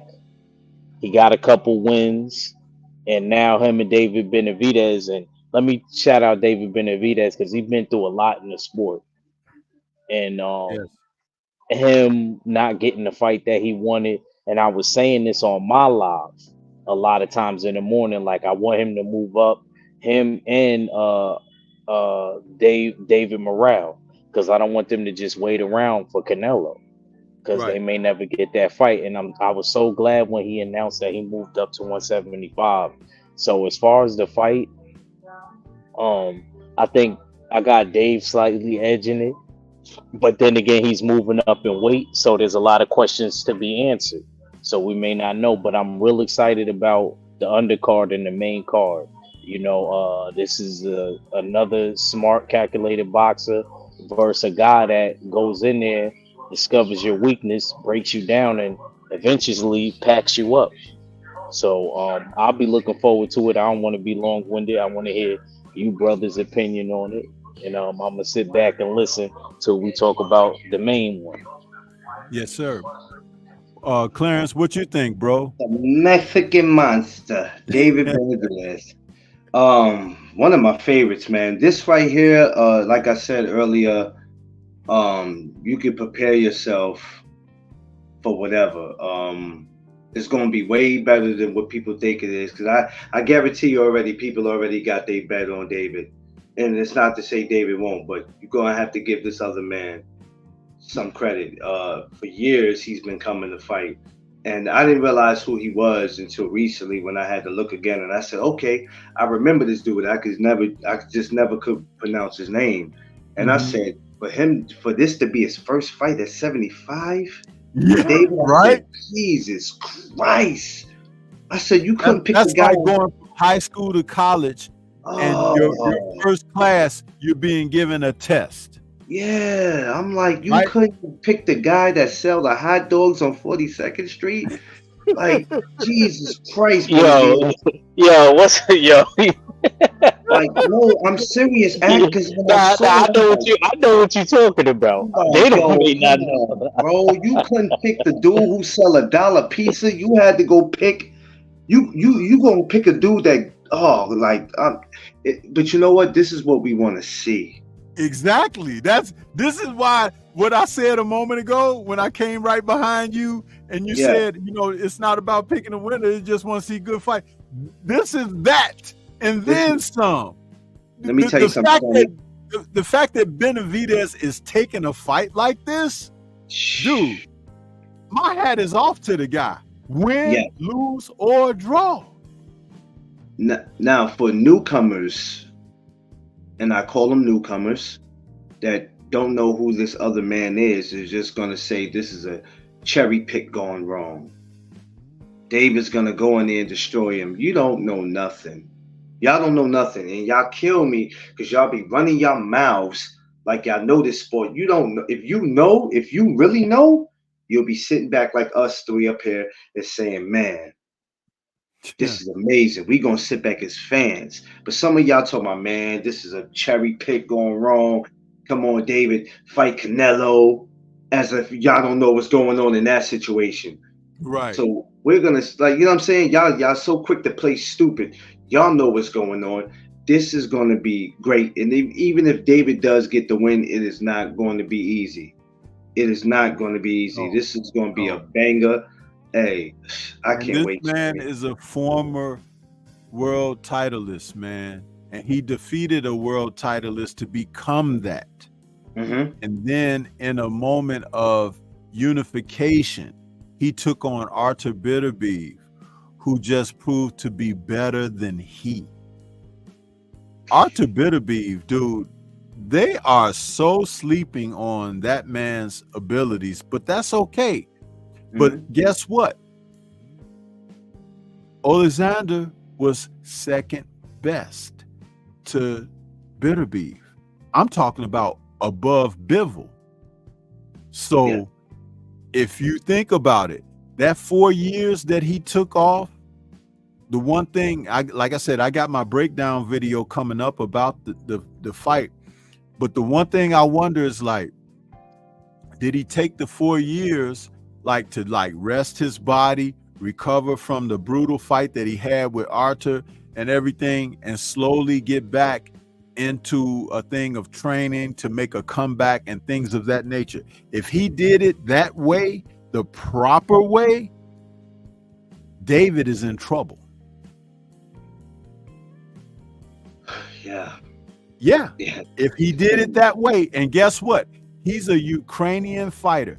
Those Ukrainian fighters are no joke as well, bro. They have accelerated to a point where the respectability level for them is kind of right up there with the Argentines now, as far as I'm concerned. Yeah. And everybody knows that the Argentines are some tough, rough as nails guys, man. And so, you know, I say that with, you know, and though there is an age difference, David is 27, Alexander's 37, but he's a 37 that's kind of rested and he's back. I don't think he's one of those guys that have come back to cut corners. I do believe that he's kind of got himself back into it. It's like his fights have been like, he's had 3 comeback fights, but they've been progressively better opponents. You know what I'm saying? It's like, I remember when George Foreman was off for so long and he came back, his first few opponents was just like, you know, some real, those corner guys selling the pizza that you was talking about and everything. But then he switched levels and started getting in there with fringe contenders and guys that were, you know, once had okay, you know, gatekeeper type circumstances, and then he moved into the contenders. You know, it's like there was a progression behind George. Do you realize, if you look at it on paper, George Foreman had 2 careers, but it's easy to say that when you think about the George that fought Ali and Frazier and Norton and all those guys, Jimmy Young, and then he retired. But when he came back, do you know he had a second career? Like, we're talking about George fought about 20 plus fights, almost 30 fights in his second career. So that's 2 careers. With a span of 10 years in between. If this guy beats up David Benavidez, that's on that level. That's on George's level. You understand what I'm saying? Having taken 4 years off. Now, I'm not telling everybody he's going to beat David Benavidez. What I'm saying is, don't sleep on the quality of this match here. That's what I'm trying to say. Yeah, because we have to remember, this is boxing, and we have to give every fighter their respect, and every fighter has a chance. So, you know, what you think might happen might not happen, and people just need to be reminded of that anything can happen in here. So let's not spend so much time trying to predict what's going to happen, because I've seen people do it and then they come in here talking about, man, I lost my money. Right. I made the wrong. I learned to stop doing it because I started failing in that department. So I said, you know what?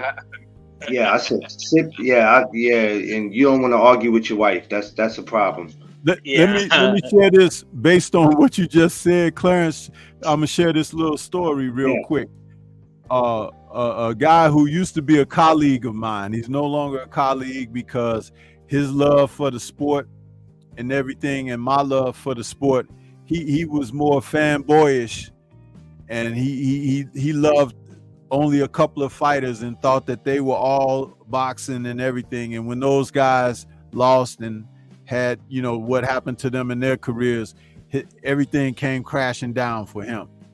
But he went to a live bout and happened to be seated behind Tommy Hearns. And when the fights were over, he stood up and, you know, everybody's getting ready to go and everything. And Tommy Hearns was mingling with the crowd a little bit. So he had a chance to speak to Tommy for a little bit. And he said, man, I lost money on this fight tonight. He was like, what you think? And Tommy said, Tommy put his hand on his shoulder. He's like, listen, brother. He was like, watch boxing, love boxing with all your heart, but keep your money in your pocket. That's what Tommy Hearns told him right there on the spot. And you're talking about a man that was a multiple time world champion, had been in with some of the legends of his day and everything, and including he being one himself. And for him to say that, he gave him a whole head full of knowledge in a simple sentence. You know what I'm saying? Yeah. So that's what's up, man. That's what's up. But and he told me that, and it stuck with me as if Tommy told me. You understand?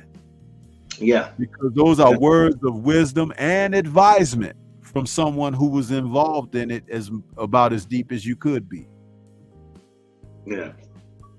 You know, it's a lot of questions that got to be answered. You know, we got to remember Dave is moving up. This ain't his weight division yet. You know what I mean? He's getting acclimated to the weight.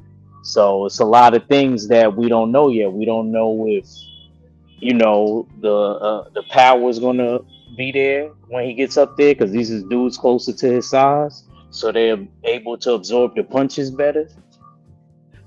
You know, sometimes when dudes move up, they get slower. You know, if they don't put the weight on the right way. So it's a lot of things. It's a lot of things we got to find out. Yeah, there's a lot for him to find out in this one. There is. But I'm gonna tell you something. I want to see it. I want to be tuned in. Yeah, it's gonna be you know, and I'm glad to see this fight even on this card. It makes sense. I believe Tank and David both have a big test in front of them. And rather people want to believe it or not, this is a big test, and anything is gonna happen. And this is why it's hard to pick, and that's why I'd rather sit back and not get caught up in that pick a side. I'm not doing it. Hey, whoever wins, I'm not gonna lose no sleep. Whoever loses, I'm still not gonna lose no sleep. I'm gonna be quick to get up the next day and talk about it. Absolutely. And, you know what I'm saying? And just be like, man, did you see that? I mean, you know what? The only time I really get upset with boxing, Stormy, is never really so much with the fighters. It's always the scorecards and the damn referees. Yes. The those who impose themselves on the fight when they should not be impacting the fight. A scorecard should be a scorecard should be indicative of what took place. It shouldn't be indicative of how a judge influence comes in, or a referee influence comes in. And that's the worst part about this which is one of the reasons why I'm always campaigning against the bad judges and the bad referees, because there's a short laundry list of those individuals that if you watch them and their body of work, they're very consistent with the inconsistencies of the sport. They are the culprits, and we need to have them out of there. And we need to turn the heat up and pressure the promotional companies. We need to pressure the networks that broadcast the bouts, and we also need to pressure the venues that hire them, because there are other fighter referees that you never see in the big fights that should be there. Like that brother, what's his name? The one who's always so animated when he's watching the fights and he's in there Steve refereeing. Willis. Steve Willis. Yeah. I know Steve. He a cool dude. He works in New York a lot. He used to do amateurs before he got up there. So I would love to see him in some of these top bouts, and he's never in there. They always bring these other dudes, man. And I think they bring them because those are the guys that are on the take. Yeah, they know what they're doing. The fix, it's like I always say, the fix is in.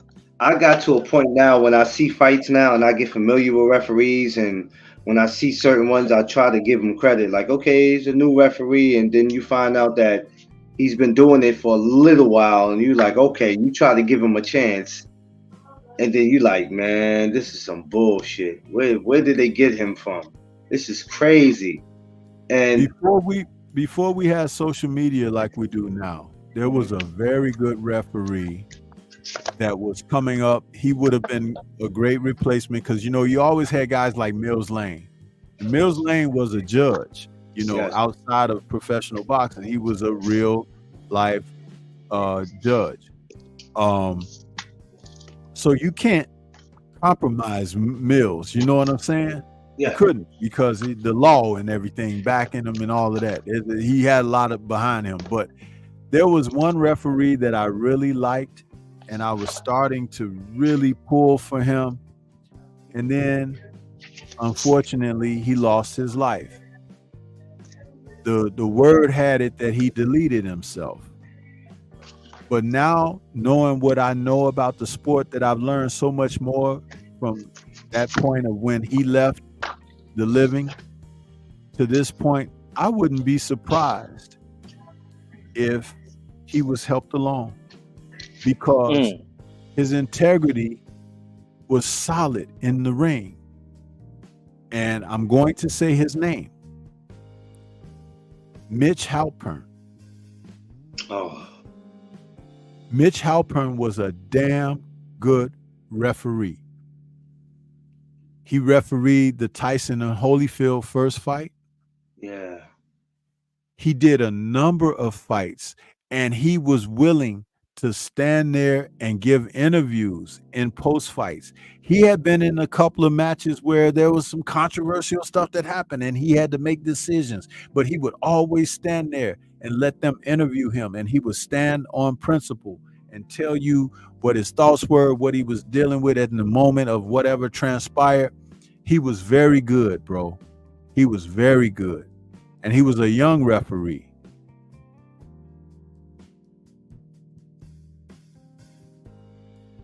Yeah,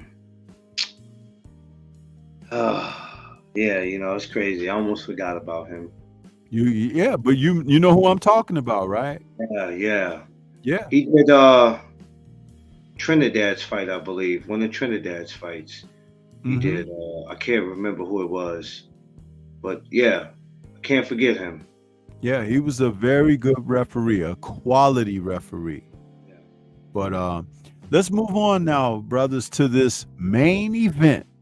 Tank Davis versus Frank Martin for the WBA lightweight title. Man, this is a good fight for both men. This is a great opportunity for the fans to see two men challenge one another at the height of their careers. Their age is right there. They're the same age. Frank got him in a couple inches in height, couple inches in reach, but They should be fighting each other at this time because this is where we are. And I'll tell you something. Boxing has asked for these type of circumstances. And thank God we're getting it, man. Thank God we're getting it. I don't know. I've been wanting to see Tank in there against quality opposition. I've been wanting to see him in there against guys who had footwork, guys who had good defense, guys who could box, guys who got pop on their punches, guys who could go forward as well as go back. And guess what? Frank happens to be a southpaw too. So, man, we got it all laid out there, man. What do you guys think? Ak, I'm going to come to you first, brother. What do you think? Well, first off, I agree with you 1,000%. I like this fight. Not only that, it kind of removes certain pollutions that have been, talked about with Tank. Like he doesn't fight African American fighters, like him and things like that. So I think this is a great test for him. Not only that, but it also, he can also have that talker point. Now I've been in there with a slick black fighter like myself, and like you said, to me, one of the most important things that you just brought up is the fact that he's a southpaw. I think he always knew he was going to get in there with other elite southpaws. That's why he started it with Hector Garcia, to me, which is his best performer up to date, in my opinion. I really thought he did good against another lefty in that fight. So I think because of that, even though he's been out the ring a little long, like that'll help him going towards this fight. Another thing, these two have sparred each other, so they're no strangers to each other. Mm-hmm. Whatever happened, sparring is sparring, but the fact is it's not like they don't know who each other is. So I think that this fight is going to be really good, and I'm here for it, Storm. I'm gonna be like you guys for right now. I'm gonna just be a fan of it for right now until I have to go to my brother's page and we have to pick. But right now I'm just a fan and I'm just giving you guys a breakdown. Yeah, yes, sir. Clarence, your thoughts, brother? I just did a show on this earlier on my channel. I did it, and so the thumbnail had said Frank Martin, what is his chances? And somebody asked me, what do you mean by that? He has a puncher's chance. I says, no, I'm not talking about a puncher's chance. What is his chances in this fight? Meaning, what are you looking forward to seeing him do? What do you want to see him capitalize on? We're going to have to pay close attention to this week because something amazing is going to happen in this fight, which means we all know Tank, when he starts out, first 4, I give it 5 rounds. It's like, all right. Then it's always that one round where he either figures you out or he'll catch you with something. I don't think Frank would allow that, but at some point, Frank is going to get caught with something. Not because he's, he has no defense or anything. It just happens. It's just that Tank is that good. And I'm sure there's going to be a punch that he's going to get caught with Tank that is going to disturb him. But at the end of the day, you know how he is. He's going to be able to come back for it. I mean, this right here, first of all, I'm loving to see his two brothers getting together and they're able to make money. That's what we need to see more. Because we all know Tank will be the one that's like, man, I don't want to break bread with this person. I don't want to break bread with him. I don't want to be friends. I don't want to be none of that. So to see them getting past that, despite whatever they got going on, I love that. But this Saturday, it's going to be amazing with that, man. I mean, this is going to be crazy. I didn't even think this was going to happen, and I'm going to tell you why. Because when there was talks about Frank and Shakur, I was like, man, ain't nothing going to happen in that, and it didn't. And so I'm like, if that don't happen, then ain't no way in hell the Frank and Tank will happen. And when it came up, I said, oh, this is crazy. And before I even got into it, I said, let me make sure it's official, because we always take these fights and run with it, and they're not even made. So it's great. It is going to be great. I won't dare pick a side. And I've been a Tank fan longer than I've been a Frank fan. But I do have some kind of respect for Frank. And I'm just going to sit back this week and watch all of them do their thing.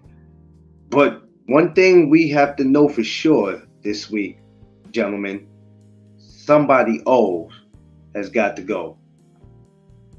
Absolutely, Somebody man. is not leaving undefeated. I've said Absolutely. Stormy a while ago, and I don't know if you heard me say it. I said we're living in an era where the undefeated is coming to an end. Rather, if you like it or not, we have seen some of our favorite fighters lose or owe, and then we disappointed. We're mad. No, don't be disappointed. You have to expect the unexpected. This is boxing. Somebody's old is going to go this week. Now, I And don't the know thing who it's about going to that be, is, but it's going to go. and the thing about that is when you put it on the line, that's what can happen. When you put it on the line, you know, the old folks used to say, you got to bring some to get some, baby. Yeah, Yes. that's exactly what it is.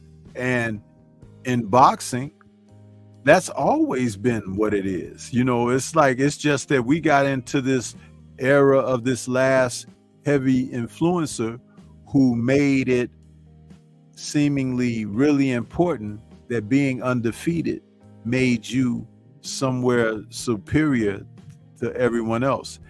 But the thing about a person who has taken no loss, they have no idea about what it is to lose, about what it is to have to persevere and come back, have to regroup, have to ascend beyond the point of where you were stopped, you know, and you had a hiccup. I often used to, when I was working with guys in the gym, I would say, you just put on your best outfit, like an Easter suit or something, and you walk outside and you trip and fall in the mud. Are you gonna lay there forever and people walking past you on Easter, oh, look at that guy laying there? Are you gonna cry and sulk that you got your new suit dirty or whatever? Or are you gonna get up, go in the house, change? You might not have your best suit that you originally went out there with, but you still have a suit on backup that you can put on. And guess what? The rest of that day, when you go back out, you're not going to get a drop on that backup suit. You know why? Because of the glitch that you had when you went out the first time. You're going to move with a different type of purpose. You're going to take care. You're going to look and say, oh, don't step on the shoe. You see what I'm saying? Because your focus has been sharpened just because of the incident that just transpired. See, before, when you walked out, you tripped, but you might have tripped over a pebble. Who knows what you tripped over? But there's not a stone or a pebble or rock or anything that is going to get in the way of you when you go out with that renewed sense of purpose, because you've been redirected and your focus has been brought back to a point of all your sensories are sharp now. Do I make sense to you? Whole lot. Yeah. Yes, sir. Yes, sir. Whole lot. That's what people need to understand. So having setbacks in life can help build the character within you. Now look at this influencer that I spoke of. I'm not going to mention his name, but y'all know who I'm talking about. He has gotten worse as a man, character-wise, because of the success that he had at one time. I wouldn't want to be that individual. You know why? Because you haven't learned any life's lessons. You haven't taken a loss, so to speak, the L, but you have become the L. Think about that. Which would you rather be?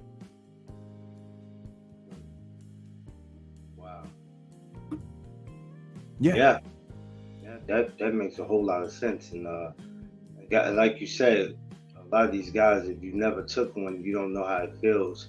You don't know how it feels to that be one moment you were ranked number 4 in the country, and then all of a sudden now you drop down to 15 or 21.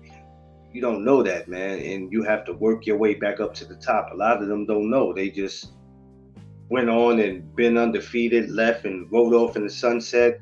Whoever they were supposed to fight, they never did it. They didn't care. They don't give a damn what the fans think. I'm undefeated, whatever.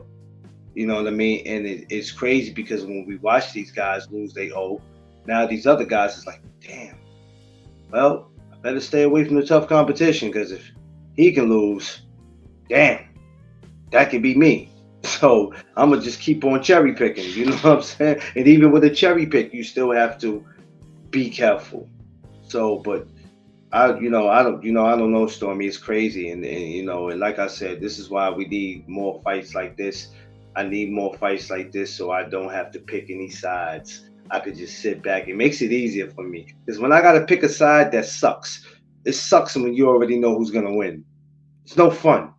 Listen, man, one of the greatest things that transpired for Frank Martin is this.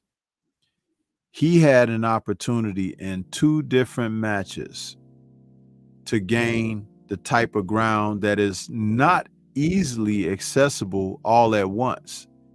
But his December 2022 fight against Michel Rivera, where, young Ali, as they called him, was out there and he was starting to build a reputation as being a fighter to watch coming up in the lightweight division.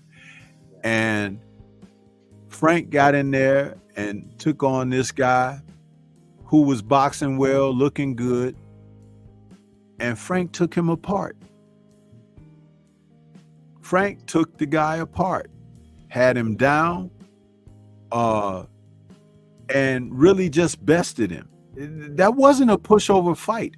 There were guys in the lightweight division that didn't want to face Michel Rivera because he was looking a little hot. He's coming along, and it's like, let that young kid, let him marinate a little bit or whatever. And it turned out that Frank stepped up to the plate, fought the guy, defeated him.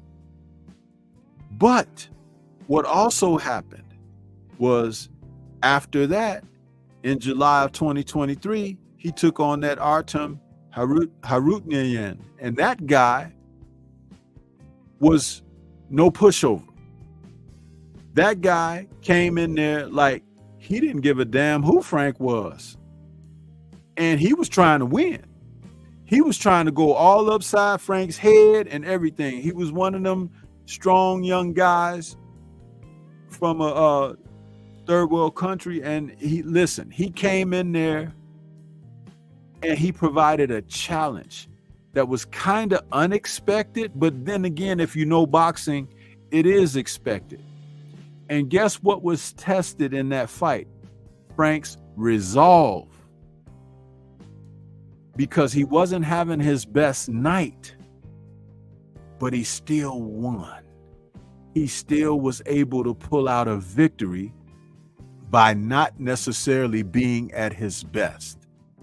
That speaks volumes than getting a knockout, than getting a blowout decision where you won every round and everything.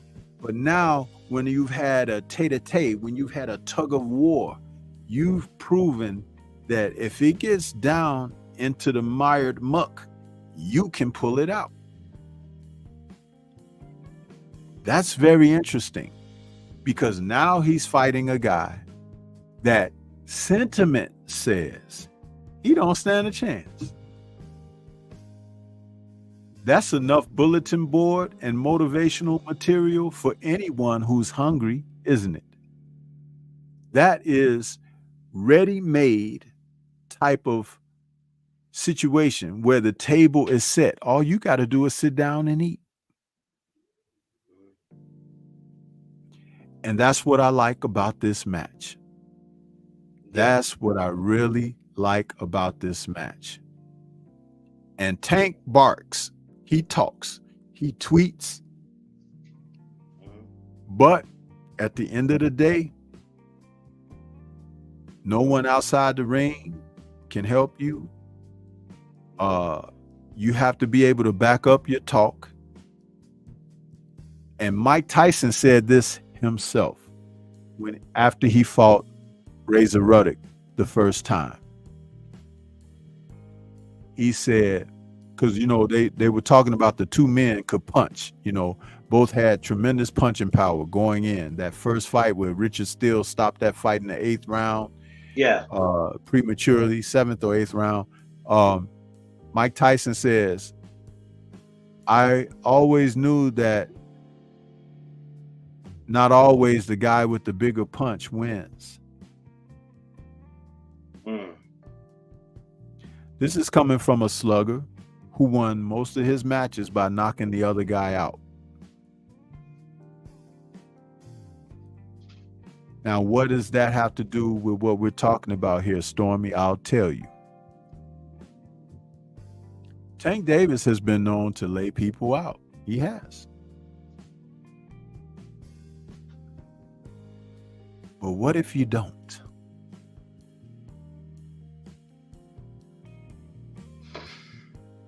You still got to win. Sometimes a man's determination can see him walk through the best of what you may be able to land on him.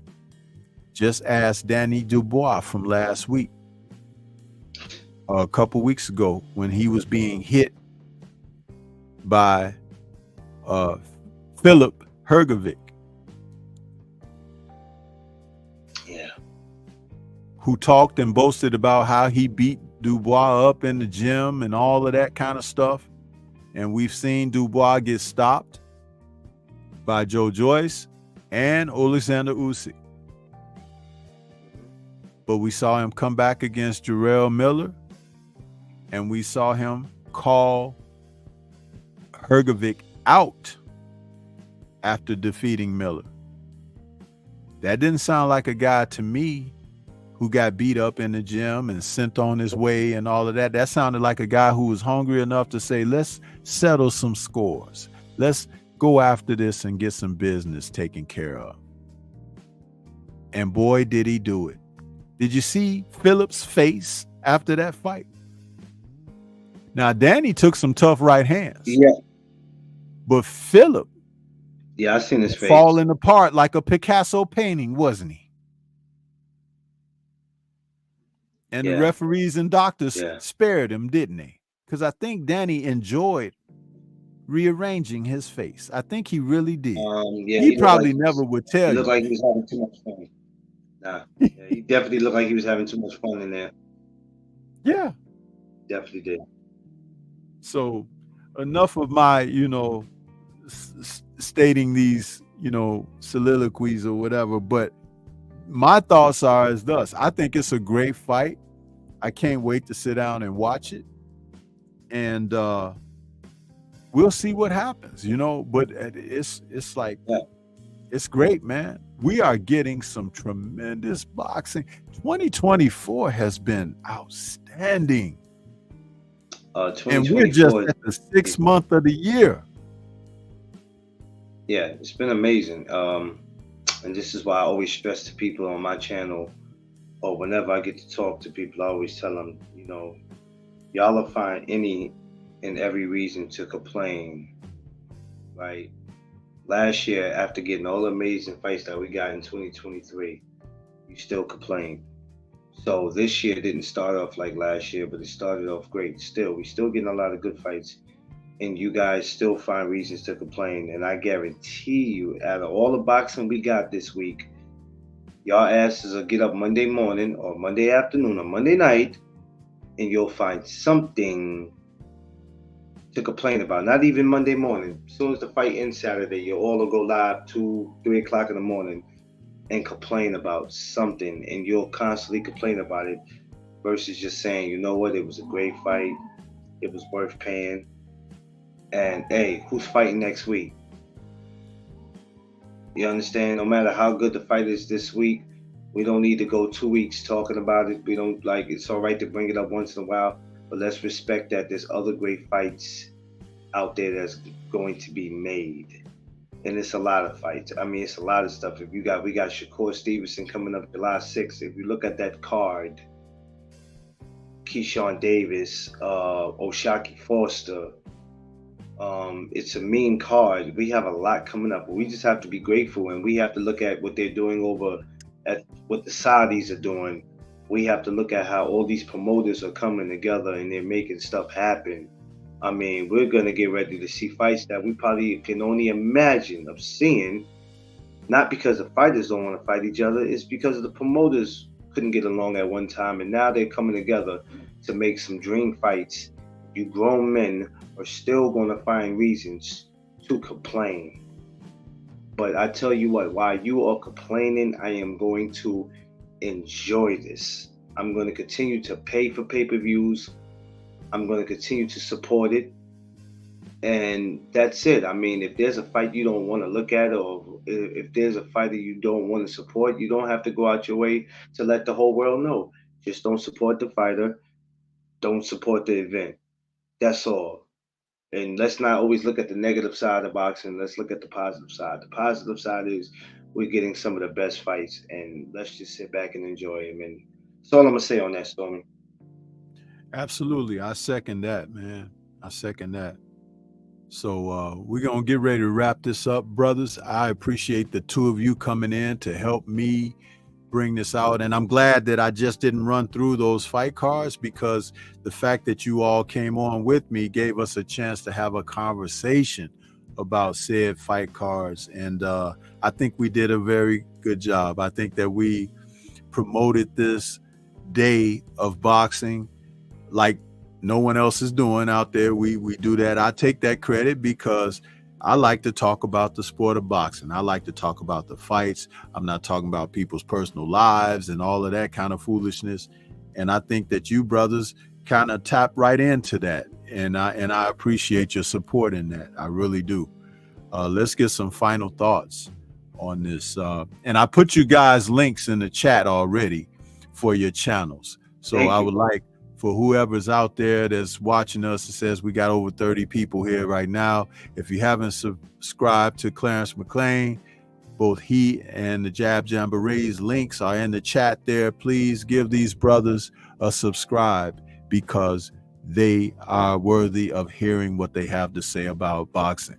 I've already told Ack, personal conversation, I like his boxing mind, because he's like a young man that has an older outlook on it, and that's pretty good. It's pretty solid, and as long as he stands in that, he's gonna be just fine.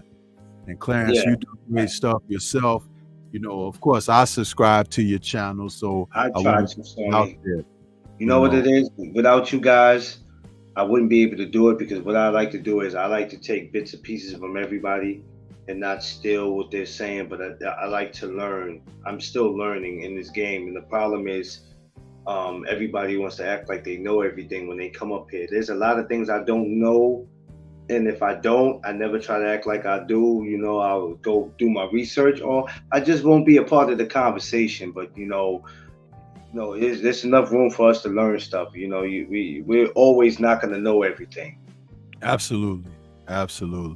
So Ack, man, we know you came in even while you were working and whatnot, but give us some final thoughts, bro. I appreciate you being out here, man. Yeah, no problem. Always gonna support you guys. You on YouTube now, Clarence? I know you be on the ground. No, I've been on YouTube. I've been on YouTube since November. What I'll do is, if I don't have anything like a guest or anything, I might go on. I'll go in the gram in the morning. You know me. That's how I started off. So if I'm not going through StreamYard and I don't have any guests, I'll just get up there in the morning and just talk. Because you still have to use the gram, because there's a lot of people that you can still meet on the gram. I meet a lot of referees, commissioners.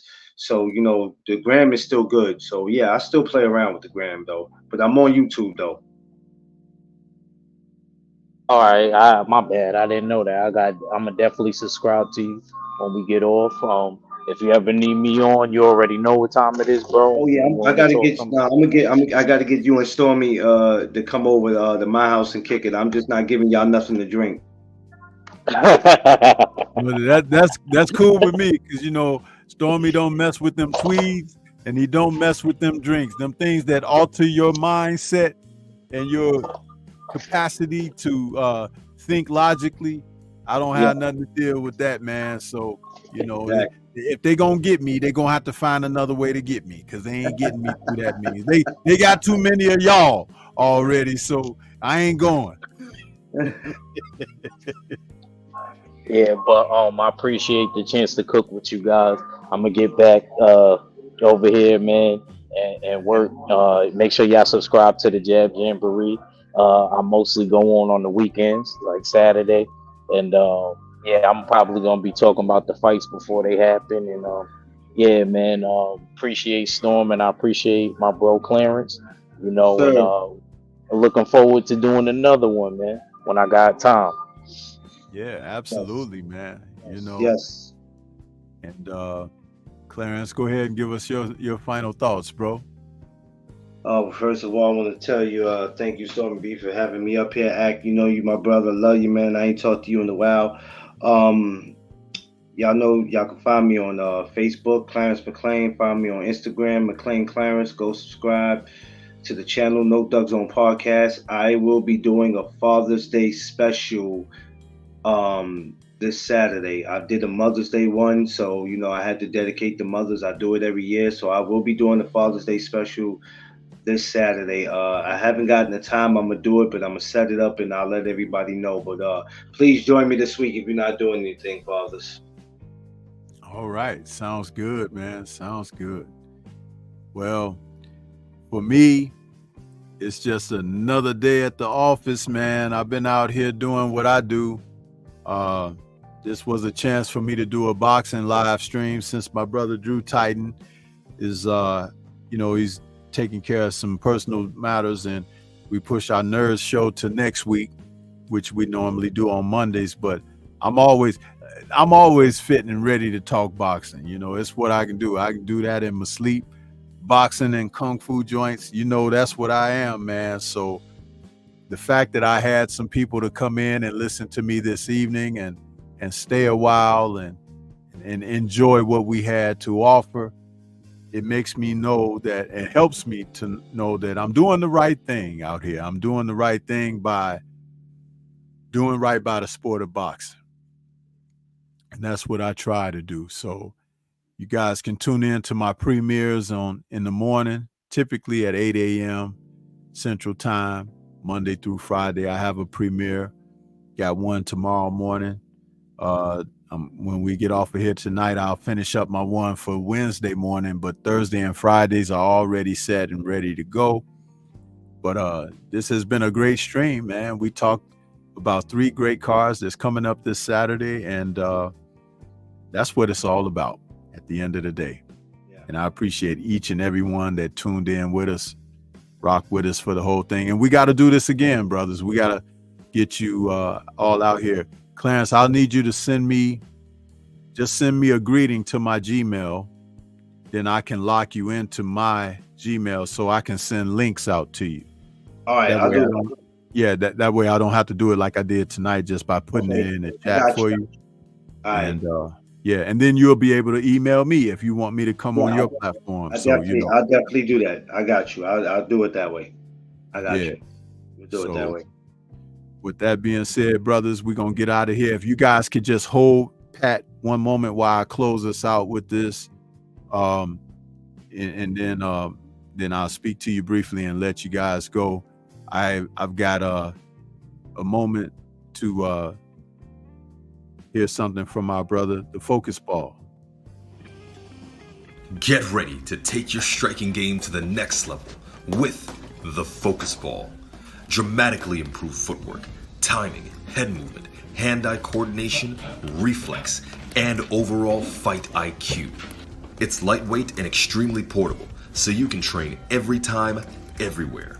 When you don't have a coach to do mitt work, get a Focus Ball. When you don't have a heavy bag to hit, get a Focus Ball. When you don't have a sparring partner, Get yourself a focus ball. And when you just want to have fun punching and kicking, get a focus ball. When you train with the focus ball, you train your eyes and your brain to read punches so that you can hit and not get hit, making this very simple device a must-have for all combat sports athletes and enthusiasts alike. So if you want to take your striking game to the next level, don't wait. Get the focus ball now.